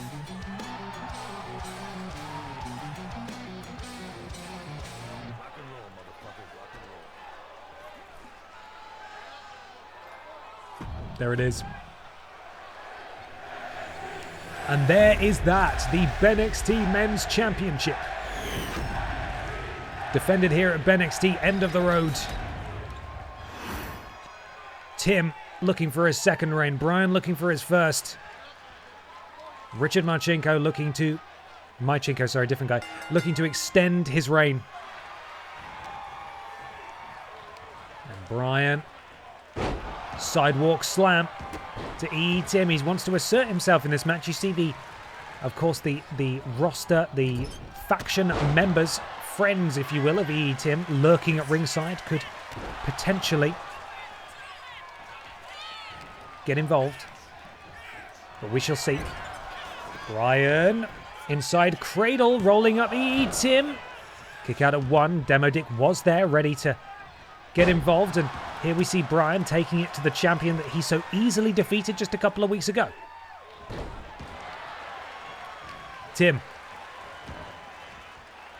Oh, look at the power of Brian. Friend of EE Tim sounds like a euphemism for something. For being a really cool friend. That's what it means. Champion sent into the corner. Tim sends Brian into the other corner. Running European uppercut from Tim. And Demo Dick now goes after the man he's been feuding with for the past few weeks. Basically threw him at Brian there, and a springboard moonsault, but Brian's back in the ring. And another inside cradle from Brian Butterfield. Imagine if he was able to steal the victory like that. Tim rolling to the outside to catch his breath. Now he's back inside, drops Brian. Tim. Slingshot sent on, and Brian is waiting once again. Brian boots the midsection. Could he be going for the bomb here? No, counter from Tim. And Dick on the outside doing a little taunt. Fair enough. Counter again from Tim. And Demo Dick now back in the match as Brian watches on. Tim thrown over the top rope, but he clings on. Brian walking the champion over to the other rope. Brian going to work on the arm. Big overhand strike of Tim. Forearm to the spine. Springboard Superman forearm from Demo Dick finds no one. European uppercut from Tim to the back of the head of Brian. And now Hurricane Rana from the former BENXT champion into the cover on the current BENXT champion. Brian stirring. Kick out at 1 though. Big boot to the face of Tim. Dick Mychenko with a kip up there. And now... Oh! Almost a war crime knee. Of course, there is no disqualification in this match, it being a triple threat, which is why Brian introduced that baseball bat. Leaping, impaling DDT. That is EE Tim's signature maneuver. Brian, I don't know if he's roused yet. There he is. He was groggy in the corner for a second. Tim now has a finisher. And Brian needs to be very careful. Short arm clothesline. Drags him back to his feet. And a second one. And he's still not done as the champion. Waking up a bit, and he drops him on the third one, and Brian now slamming the arm into the canvas. Demo Dick makes his way back into the ring. All 3 men with an axe to grind, all 3 men with something to prove. Referee really getting stuck in there, really involving himself in what was going on as he jiggles around. Demo Dick sent into the rope. Spear! Spear from Brian Butterfield, but Tim is there, and in the background you can see Triple Flush take advantage, and I think EE Tim is about to wipe the slate clean. Down goes Brian. Dick is down. EE Tim could be closing in on a second BENXT Championship reign. Oh, but Brian's still alive. Oh, Demo Dick had to feel very grateful for that. He just was standing up as the referee was about to count 3, but luckily Brian still had enough left in the tank. Oh, and Brian sent into that exposed turnbuckle in the top left corner. And EE Tim with a running neck breaker, and he picks up the bat now. And Tim punishing Brian. Brian does roll out the way of the second one. Uh-oh, but Brian could be going for the bomb. Could it be Brian's moment? While Demo Dick is outside the ring. Thunderous bomb into the cover. Demo Dick is getting in there, and you can see EE Tim's friends at ringside playing spoiler.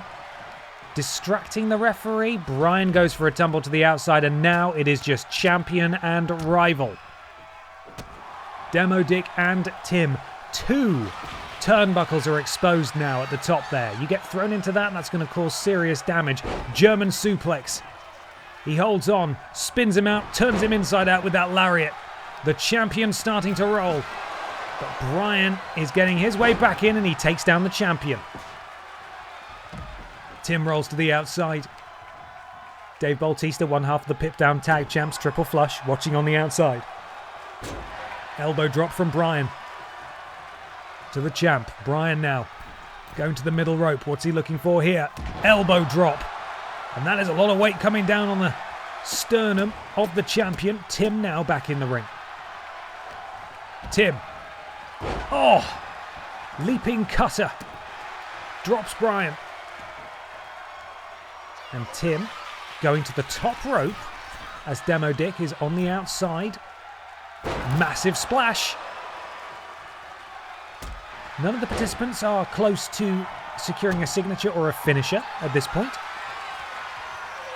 And Brian wrenching back on the neck of EE Tim. Demo Dick will stop that, and then he clobbers Brian, which sends him tumbling to the canvas. Baseball bat to the, I think that was the bum of EE Tim, into the cover. Referee right there. Brian will break it up. Brian and roll up. Roll up. Brian's going to want to break this one up, and I believe Brian just earned himself a finisher there. Demo Dick has earned himself a finisher too. Oh, and Brian sent sternum first into the exposed turnbuckle. Counter from EE Tim. Tim countered Demo Dick's finisher attempt, and again he wipes the slate clean into the cover. Is EE Tim about to get retribution on Demo Dick? Will it be a huge night for Evolution? It certainly is.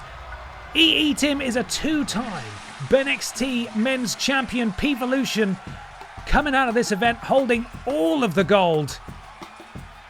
EE Tim picked his spot. Brian sent into that turnbuckle at just the right time.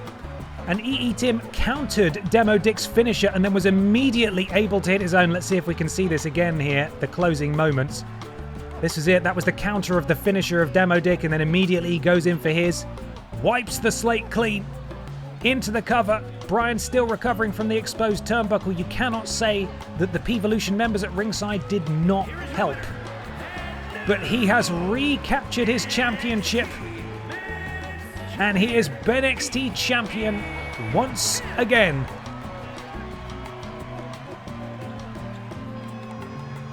So, Billy, thank you so much. That's really kind of you to say. I appreciate it. I'm glad you're looking forward to it, and hopefully you'll be there for as much of it as possible. Update the spreadsheet. No longer champion is Dick Mychinko. EE Tim scores himself a second championship reign, which means we are closing in on our penultimate match of the night, everybody.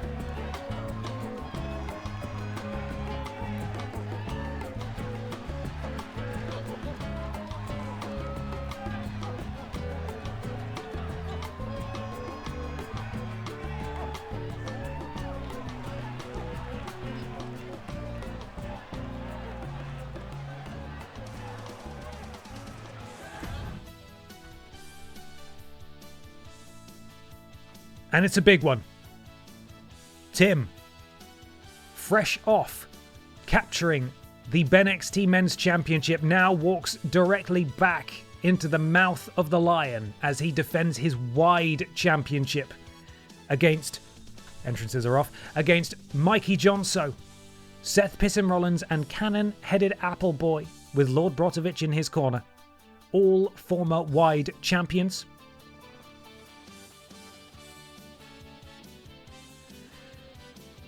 And at the very least, Tim gets to walk into this match as a double champion. Whether or not he walks out of this as double champion is another matter entirely. Stiff competition indeed. Let's get a photo of the running order. Jonso, Rollins, cannon-headed Appleboy, and Tim go head to head to head to head. Let's get this thing loading. How long are we streaming tonight? We're streaming till it's done. We've got one more match after this. This match could last a little while, but the main event shouldn't last too long, hopefully. So we're getting there. We're closing in on the end, I would say.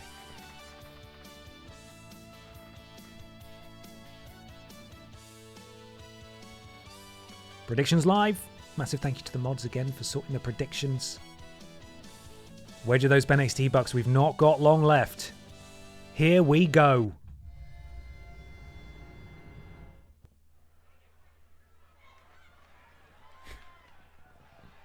Crowd? There they are. The following is a fatal four-way match and is for the NXT Worldwide Championship.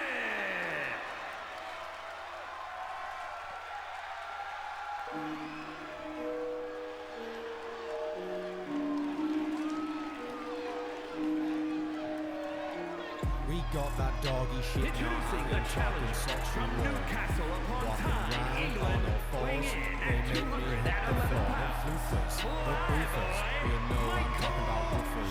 What? Sorry, it's woof woof, isn't it? Not what. What a grandma, eh? Mikey Johnson has just lost his Vidiots championship. But what a way to bounce back if he could reclaim his wide championship. Let's get the rest of the field out here. Every single wrestler in this match is obviously highly motivated. This man, perhaps, pierce it down just as much as everybody else. He lost this championship to Tim, and he'd love to have it back. And of course, he is the leader of the Undisputed Era, a member of which we just witnessed capture the Undisputed Pit-Down Men's Championship. That is, of course, Piss Jericho. Season 2, with the Undisputed Era of full-strength championships in hand, would be dangerous indeed, but you know EE Tim has exactly the same aims for P-Volution.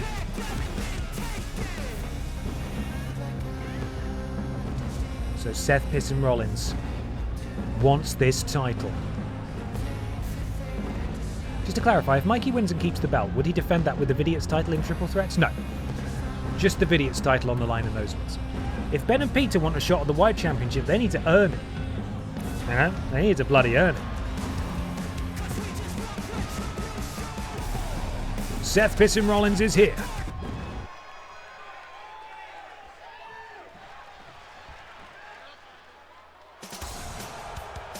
And one of our earliest wide champions, cannon-headed Appleboy, better known as Chab, representing Brot Means Bread, with Brot Means Bread leader Lord Brotovich at his side, would love to reclaim a title. There we are. Lord Brotovich getting his pay-per-view payday. Gets to do an entrance and everything. You did it! All of the mods were on the show tonight. All of the mods. And finally, with his special double championship entrance, it is Timmy Two Belts reborn. Here he comes. The BENXT Wide Champion and the BENXT Men's Champion. Look at him go. I love this entrance. It's so dumb. I'm glad we get to see it again, even if it's only for now. It doesn't even connect at the back, even if it's just for now. Because for him to be able to retain his Wide Championship tonight would be a tall task indeed. But let's get to the introductions. Oh God! We went inside Chab's head. Predictably, it is entry. Entry? Fuck. It's empty. He takes off one championship. He takes off the other championship, and there they are. Page 3, Timmy Two Belts indeed. Here he is. And that is what's on the line. The wide title. Oh, we didn't even present it in wide vision. We'll do the introductions in wide vision. Fuck, I can't see it. Contractually, we have to present some of this in wide vision. It's what the sponsors wanted. And we are underway. The BENXT Wide Fatal 4-Way match. On the left, you see Mikey Johnson and Chab. On the right, you see Seth Piston Rollins and EE Tim. And look how wide they are. There we are. I think that should... Oh, it's gotten way worse. That's not what I wanted to do. And that should please the sponsors. There we are. We're back. This is a regular rules match. Pinfall or submission is the only way to win. Whoa! Look at Seth Pissin Rollins go there with that Phoenix Splash. It is, though, by virtue of being a fatal four-way, no disqualification, which is why Chab has retrieved himself a stick. Chab, Thez press on Tim. And Chab with Mikey Jonso up on his shoulders. Wow, look at that.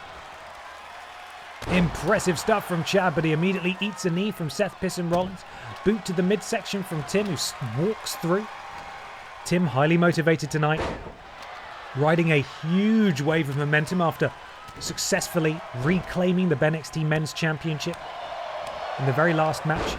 Probably also riding a huge wave of adrenaline too, but how long will that adrenaline last? How far will that carry him in this match?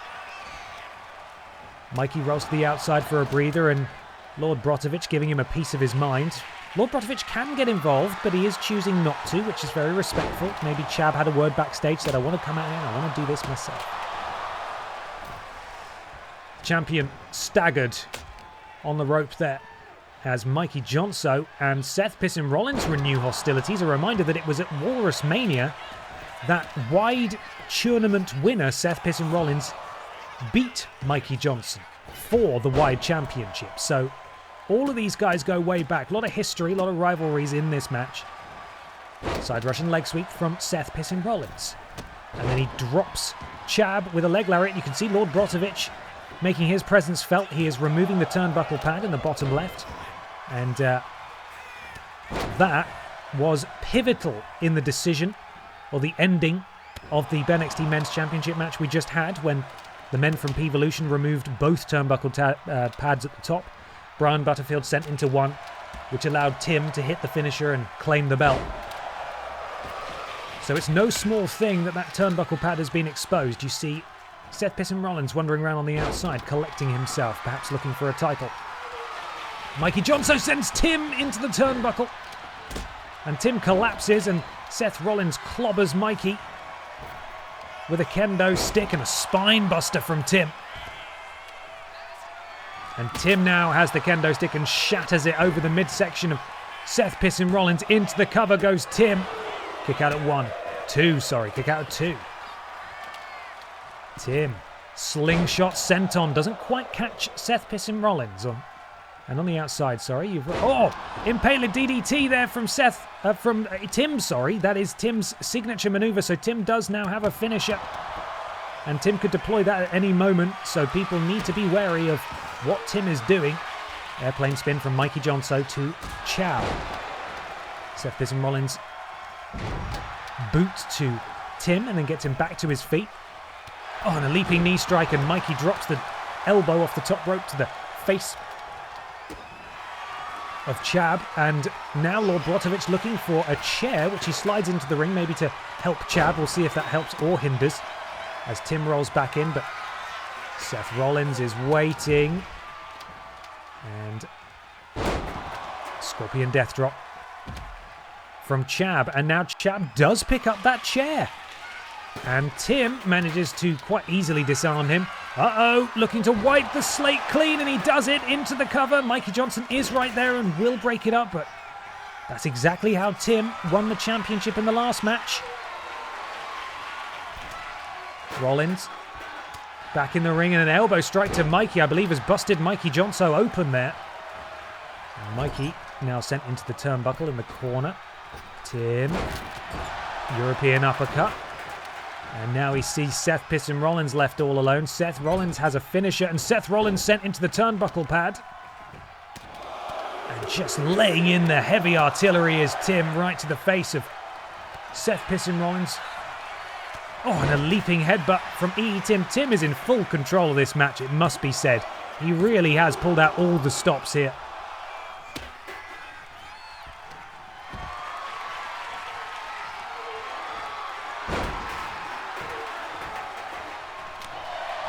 And Rollins now looking to make Tim pay. Ducks behind. German suplex with the release. Chab has been buried by a chair. Seth Rollins says, thank you very much, I'll take that, and now you can have it back. And he knocks him straight back down. Chab manages to disarm him the second time, and on the outside, I believe a leaping DDT from EE Tim. That signature pissagreed inside the ring. Tim is right there, though. Tim now has 2 finishers. He's picked up a stick instead. Uh-oh. Could be looking for the piss stomp. And Seth Rollins gets all of it. The champion has been absolutely decimated there by Seth pissing Rollins and is stunned, and I don't think Chab can take advantage, and now I think he's spotted it and he's going to go for the cover. Mikey, though, back to his feet, breaks it up before even a 1 count can happen. EE Tim has 2 finishers. Seth Rollins has a finisher, and I believe we're about to wipe the slate clean. Seth pissing Rollins in position. There he goes, and busted open now. And referee is there, and Mikey's fully distracted, but able to get stuck in. You see Lord Brotovich leaping up in the corner. He's removed a second turnbuckle pad. Uh-oh. Uh-oh, I think Mikey's about to get wiped clean as well. Oh, this has been an absolute clinic from EE Tim, but Seth, unfortunately for him, is there to break it up immediately. And now Seth sends Tim over the top rope. And a stunner on that top rope will deposit the champion on the outside. What an incredible performance from Tim. Oh no! Chab with the low blow! Nobody is there! Is Chab going to win off the low blow? Can you imagine the scenes? Chab's done it! Chab absolutely clobbers Seth pissing Rollins right in the balls. And the underdog is wide champion once again. What an incredible underhanded dirty move there from the Brock Means Bread member. Absolutely unreal. Tim hit finisher after finisher after finisher. And Chab, not to be dissuaded, not to be put off. Seth pissing Rollins, chair in hand. He goes low. He punches him in the balls. And he is now a 2-time BENXT wide champion. Absolutely brilliant. Replay couldn't even bear to show the low blow. Cowards. Cowards. Lord Brotovich, for some reason, not in there celebrating with Cannon Appleboy. Perhaps still a little bit crossed that he had his match cut. Unreal. Unreal. Instant classic. Chab, now a 2-time wide champion. He equals the record set by Emma the Bear. I never would have guessed in a million years that that was going to happen. Love it when there's a bit of an upset like that, and what a fantastic way for him to do it as well. Just clobbering him. Right in the knackers. Good God. I promise I'll press the share button in a second. I just need to update the spreadsheet. Where are you, Chab? I can't even see him.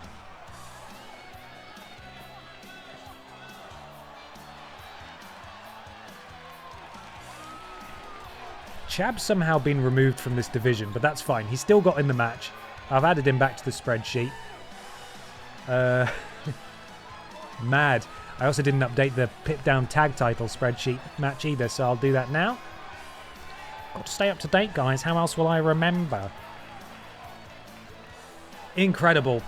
What a performance from this weird little guy.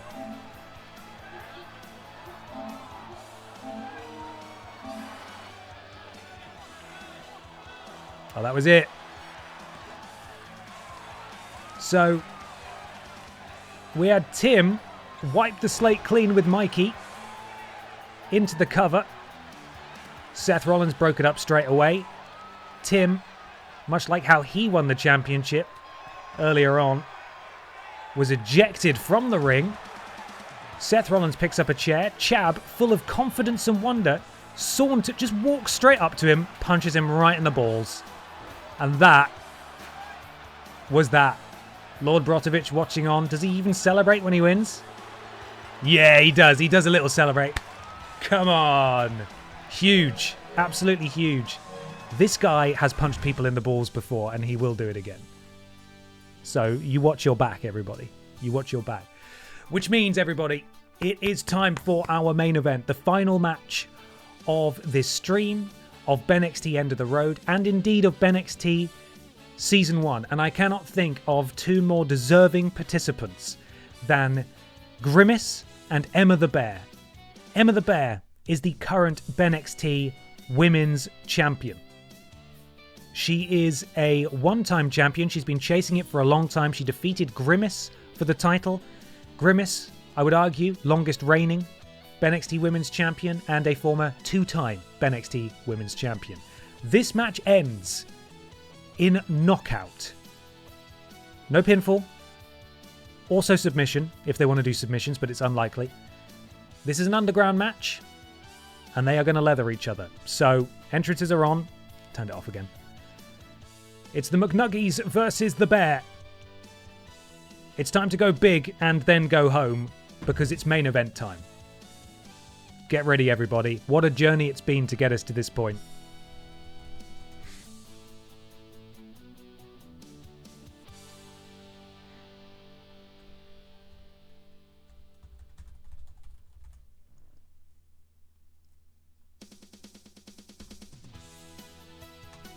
Okay, I think we're ready.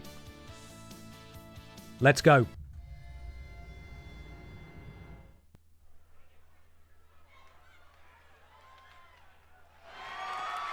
The following contest is scheduled for one fall and is for the NXT. Wanted to say a big thank you to Ben, Pippa, Drinks Fairy, and everyone in the thickness. The horrors outside persist, but so does the silliness in here. Tar, you are so welcome. It's not the same without you being here, so thank you for coming along. I'm not sure who this is, I forgot. Which one is it? It's the Grim Ace! Here she comes. Grimace, former two-time champ, dominant in every conceivable field. She's won the Aldi Red Thunder Championship. She's won the Wide Championship. She's won the Women's Championship. If only she could make a friend, she could go after the tag titles as well. And then she would have won every single championship available to her in BENXT. But alas, she doesn't know how to make friends, and that's okay. The challenger is here. Could she become a record-breaking three-time champion? Well, that would mean that she'd have to beat the champ. And here she comes. Emma the Bear. Spent so long chasing this title, and she now finally proudly holds it. Over 500,000 points on this match. Damn, that's a lot. It is. It's fucking loads. The big bucks being spent here as Emma the Bear makes her way down to the ring for this almost MMA-style match. Number 27, thank you for the resub. 10 months. What an absolute journey it has been. Love these, not three loves. Love these, even though I constantly lose. Well, thank you for being here. I'm glad you've enjoyed the ride. There's the BENXT Women's Championship. It is our main event. We're going to finish it in style. 40k on the Bear, please. Introducing the challenger. And it's time for the second drink, I think. Third. Oh, God. The third drink.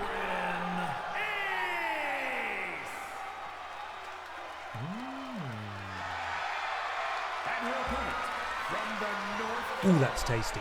The NXT Women's Champion, Emma the Bear. Emma the Bear, the BENXT Women's Champion.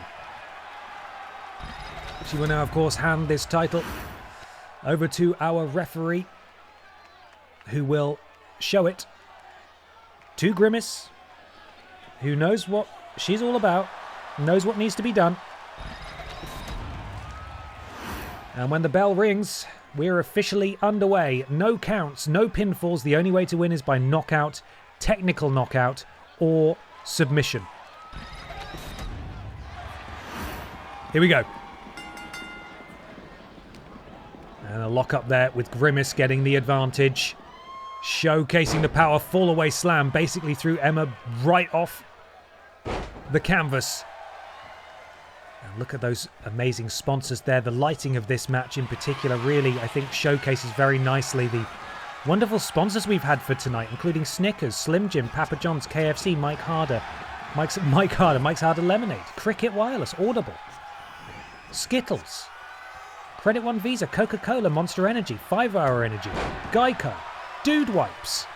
Go check them all out at sponsors.com/diarrhea. Emma the Bear going to work on the leg of Grimace. And continuing to wrench on the ligaments and the ankle and the knee. Elbow drop to the challenger. And continuing, following up with a stomp.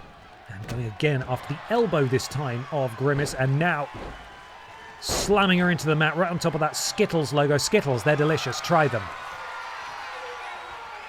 And an iron claw type grip. Oh, but sneaking out is Grimace, who sweeps the leg and decides turnabout is fair play as she slams the head of the champion into the canvas. And a stamp to the point of the elbow of Emma. And to the midsection.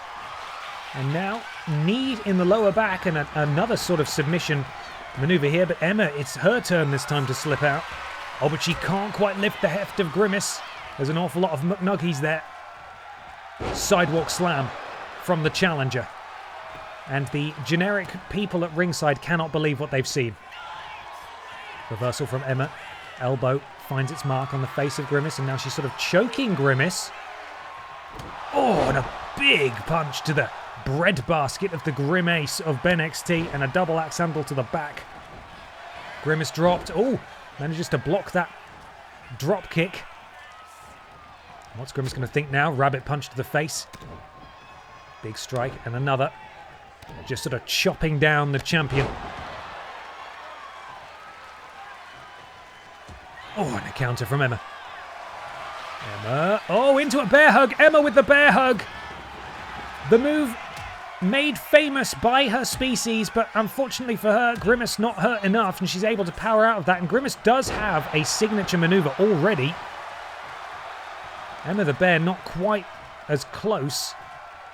And Grimace, oh, Grimace was going for it. I spoke too soon. Counter from Emma the Bear into a powerbomb, and now Emma has the signature and Grimace has nothing. This is disastrous for Grimace. Can she rebound from it? She certainly seems to be doing a pretty good job as she sends her shoulder first into that ring post and then a big splash from Grimace. And in fact, I think Emma may have gone for her signature and Grimace countered that, because now Emma's got no signature and Grimace has got most of hers. Back and forth these guys go. They know each other so well. Emma missing with that strike. Grimace connecting with hers and then missing with the second. Oh, and there goes Grimace to the outside. The action has spilled outside the ring. You see the strange people at ringside parting to allow Grimace and Emma to continue to brawl. And Grimace with Emma up. Running power slam on the outside. Grimace, signature, locked and loaded and ready to go. Grimace picks up Emma. Emma now sent into those steel steps, and the champion is in a bad way. Grimace has taken control of this championship match in our main event. Knee into that thin pad at ringside, and then an elbow drop misses. Emma able to evade. And now big swings from Emma. DDT. And I believe Grimace has been busted open. Oh, and that is devastating. Just as soon as Grimace started to get rocking and rolling, Grimace has been able to get right back in this, or Emma, sorry. They're countering each other so fast, it's difficult to keep track. But it is Emma who is in control now. Headbutt drops Grimace. And now trying to get her back into the ring, and she does. Grimace tossed back onto the canvas. Emma makes her way up as well, but Grimace straight back to her feet. It's worth noting that, oh, down goes Emma. We're still not done outside, it seems. Emma now has a finisher. Grimace has a finisher as well. Grimace has her up, and I believe Grimace has used her finisher on the outside. Emma the Bear is in danger of being knocked out. Grimace has one more big move to do, and we have ourselves a new champion. Continuing to stay on the offense is Grimace. Emma and her title reign is in a world of trouble here. Spinning punch draws blood on the champion. And now wrenching on the knee potentially buying Grimace some time to have a think about what she wants to do next, something she could do to put this match away and secure herself a third BENXT Women's Championship. Emma sent back in. Grimace follows suit. Grimace does have a signature. This could be elementary from here. Grimace, whoa, Emma teetering. Oh, and Grimace pounced to the outside. I don't know how that wasn't enough. That's a hell of a drop. And Grimace staying on it. Foot on the back of the head, slamming her into the floor on the outside. Grimace boot to the midsection. This could be it right here. Has her up. Oh, but Emma slips out. And Emma now escapes and counters Grimace's finisher attempt, which means now, of course, that Grimace has nothing and Emma has everything. Emma with the signature. Emma with the finisher. She's calling for it. This will surely get Grimace into the danger zone. No, but Grimace counters. Grimace with the counter and a powerbomb for Emma's troubles. And now it could be that Grimace is going to go for her finisher, which would absolutely put Emma back in the danger zone. Emma, whoa, God, just sent flying back out again. And Grimace, she's got the zoomies. She's zooming all over the place. Emma back to her feet. Absolutely clobbers the challenger. Emma, oh, Grimace ribs first into the ring announce table. And Emma hits her signature on the outside. Not quite enough to put Grimace in the danger zone, but Emma has two finishes. If she can hit one out here, which it looks like she might, Grimace will be in the danger zone. Has her up and all the way down. Grimace in danger. And Emma's calling for it straight away. Could Emma finish this thing in short order? She knows exactly what she needs to do. I don't think Grimace is getting out of this one. She spins around for good measure a little bit. The cherry on the top. Emma the Bear retains her championship against an incredibly game Grimace in this one. And she will go into Season 2 as champion. No third title for Grimace tonight. I'm sure that time will come. But for now, it is Emma the Bear who walks out victorious in our main event. What a match. Back and forth they went, counter for counter. Signatures counted into signatures, counted into finishes, counted into finishes, but this is where it ended. Signature onto the chair, and then a finisher onto the chair, and then a second finisher onto the chair. Emma was not mucking around at the end there.